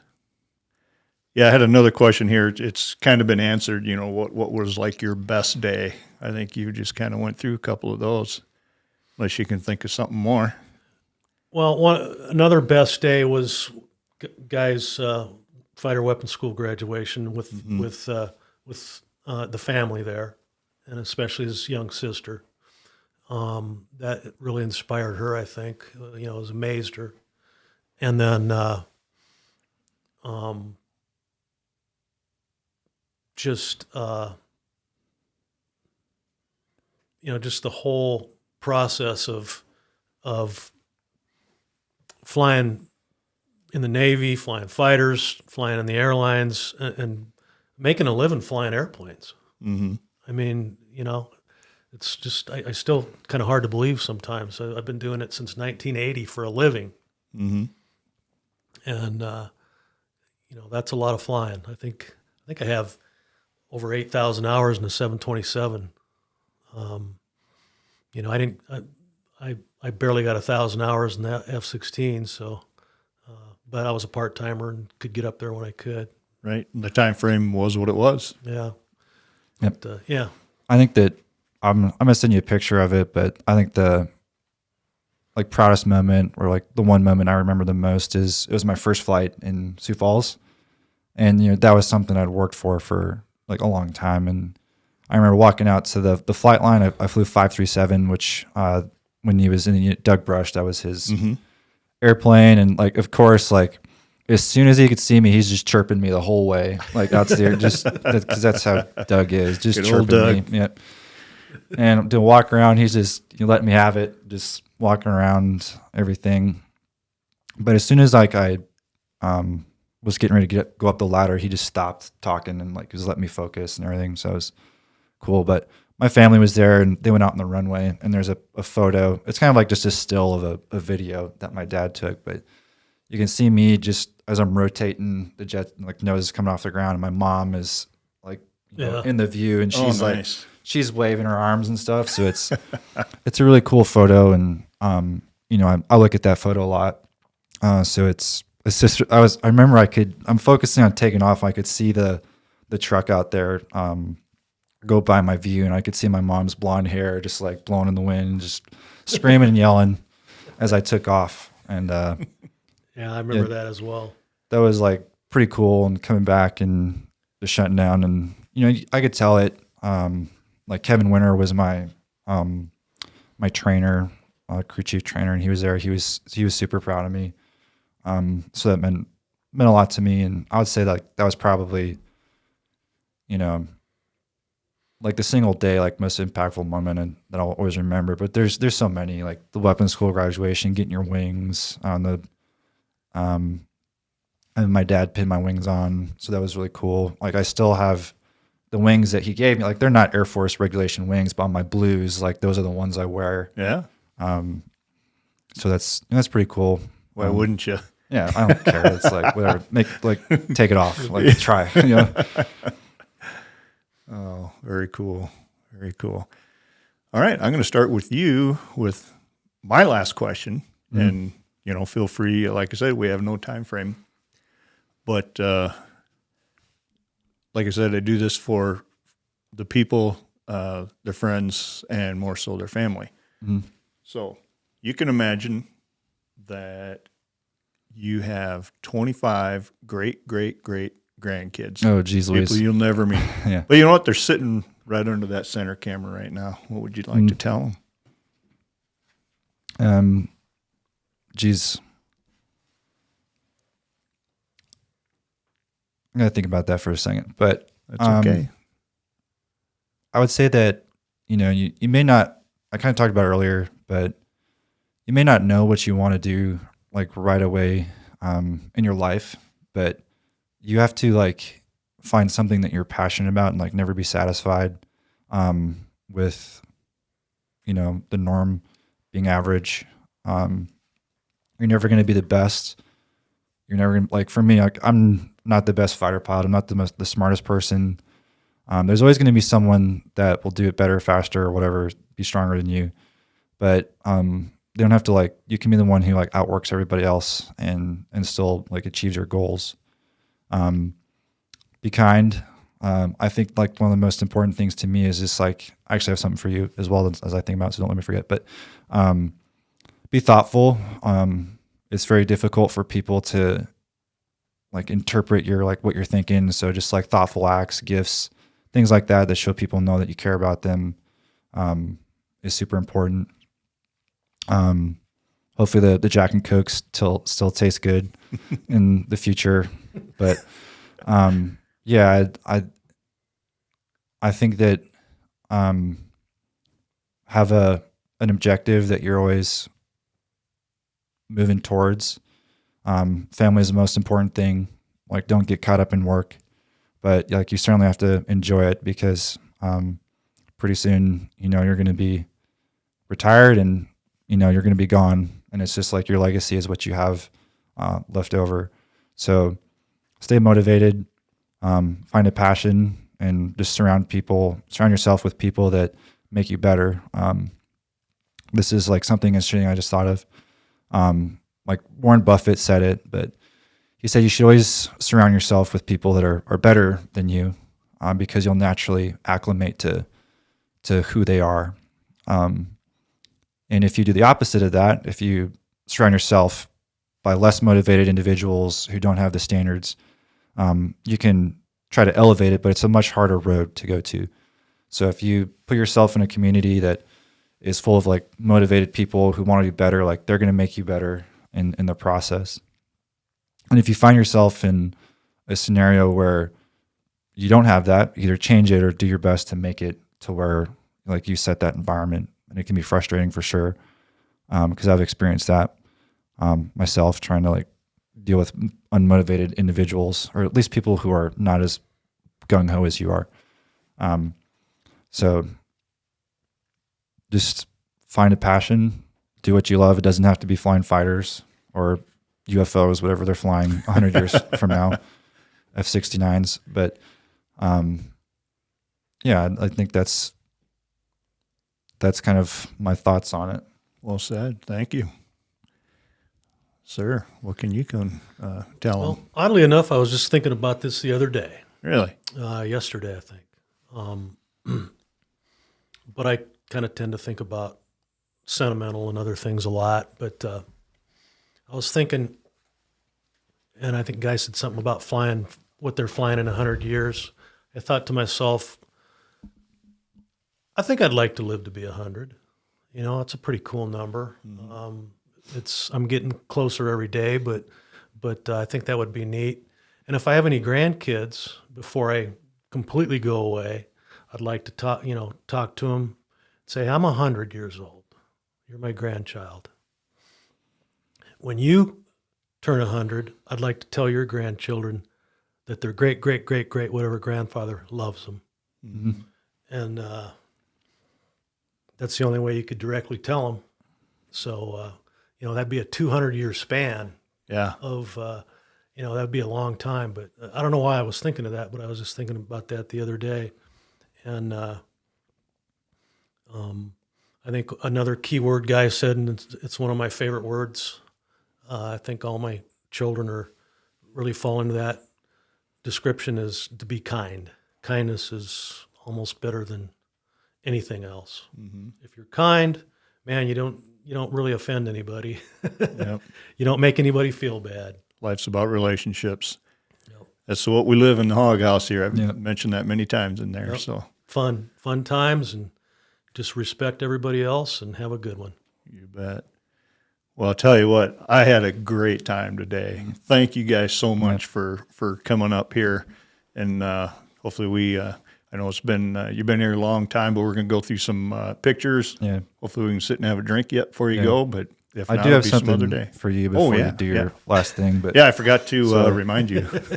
I've handed a couple of these out. But when we went to Okinawa, I actually got the opportunity to go to Iwo Jima. And so I'll show that. Put this badge on right there. Wow. Yeah. So there was just a small group of us got to go there, and there's 6 of us, so 3 pilots. Obviously, the Marine guys were the ones who had the priority to go, so Django and Uncle. And for whatever reason, they asked me to go, which was when they asked me, like I was like teary eyed, like I couldn't even process that. But so we didn't get to do like a full tour because it was kind of like an under the table thing. We just kind of like stay in the confines of the Japanese base that's there. But we flew around. I got a bunch of pictures of like Mount Suribachi and the invasion beaches and stuff. But we all filled up like a bag full of sand. So I basically made like 12 jars of these. But I just want to give you this because you've been like I don't like know your entire career obviously and stuff, but you've had a huge impact on like the South Dakota Guard and everything. So I think this is just like, there's so much meaning behind like Iwo Jima and stuff. Like it was the only battle that the Americans had more casualties than the Japanese did. There were 6,821 Americans died. There was like 20,000 Japanese killed, but we had like, 25,000 total casualties on that island. So it's a pretty like incredible place that very few people get to go to. They only let like one tourist group go a year. There's the Kadena does do some trips there and stuff, but anyways, it's just kind of like a token of everything you've done. I don't have like a super awesome like post or anything or anything like that, but I just wanted you to have that, and you can find a place on the shelf somewhere out there in the hog house for it. Thank you so much. Well, I'll make a wood burn sign so that when people Yeah. see that, they'll know who gave it and stuff. And so that means so much to me. Yeah, you bet. More than you know. Wow. Thank you so much. All right, gentlemen. Thank you for coming. Yeah, you bet, Chief. Appreciate it. Thanks for asking me. I appreciate it. You bet. Yeah, so we will call this to an end here. We'll find a special place for that, and I think we're going to definitely make the time to have a toddy over that. Yep, sounds good. All right, Thanks, thanks Chief. a lot. Thanks for watching. We just got done filming the podcast, and we've sat here and had a drink or two and went to the garage, watched some videos, and we got talking about the sleeve that Dog has on his arm here, and I'm really interested in that. So he agreed to go ahead and tell us the meaning between all the ink on his arm. Yeah, so I always wanted a tattoo, but it was super important that I had like a lot of meaning to everything. So it's kind of like a map of my life and just things that were like influential to me. But so this is a VFR sectional of where I grew up.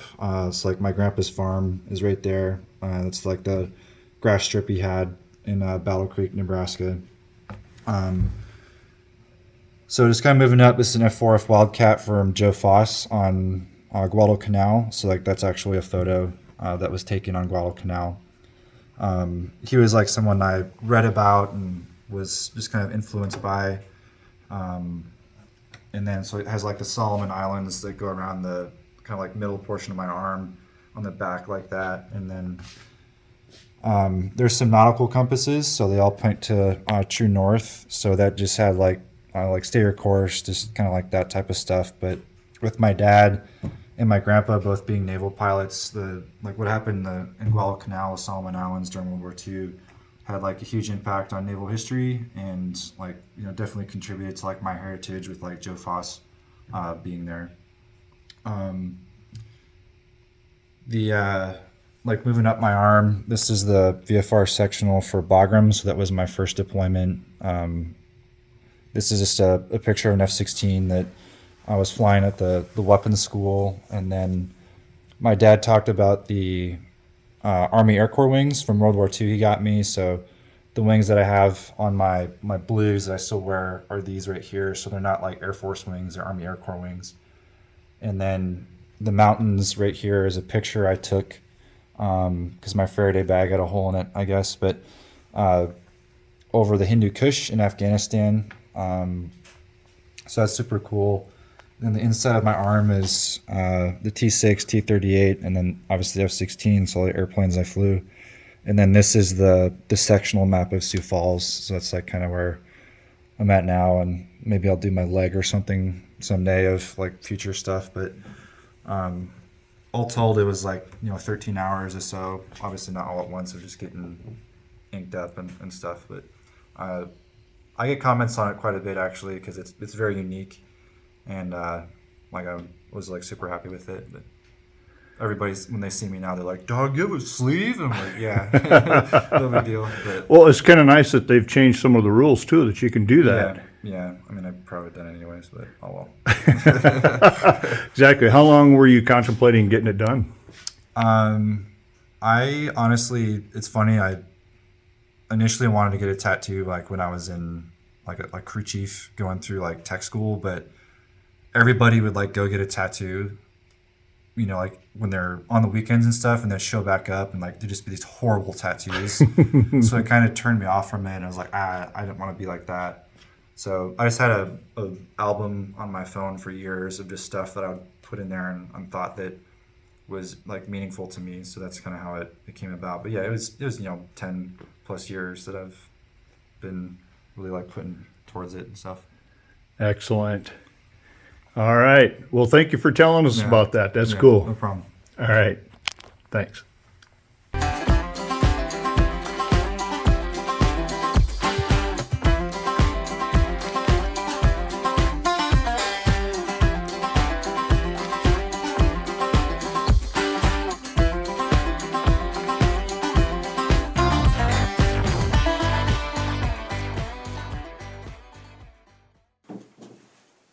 I need to get a refreshment. Yeah, me too. Yeah, I wish I could have a couple beers, but Yeah. Well, this just means you have to come back sometime. yeah, well, that certainly is. I'm not going to turn down any other invitations. That's for sure. Yeah, it's I do say so myself, it's a pretty fun place to hang out.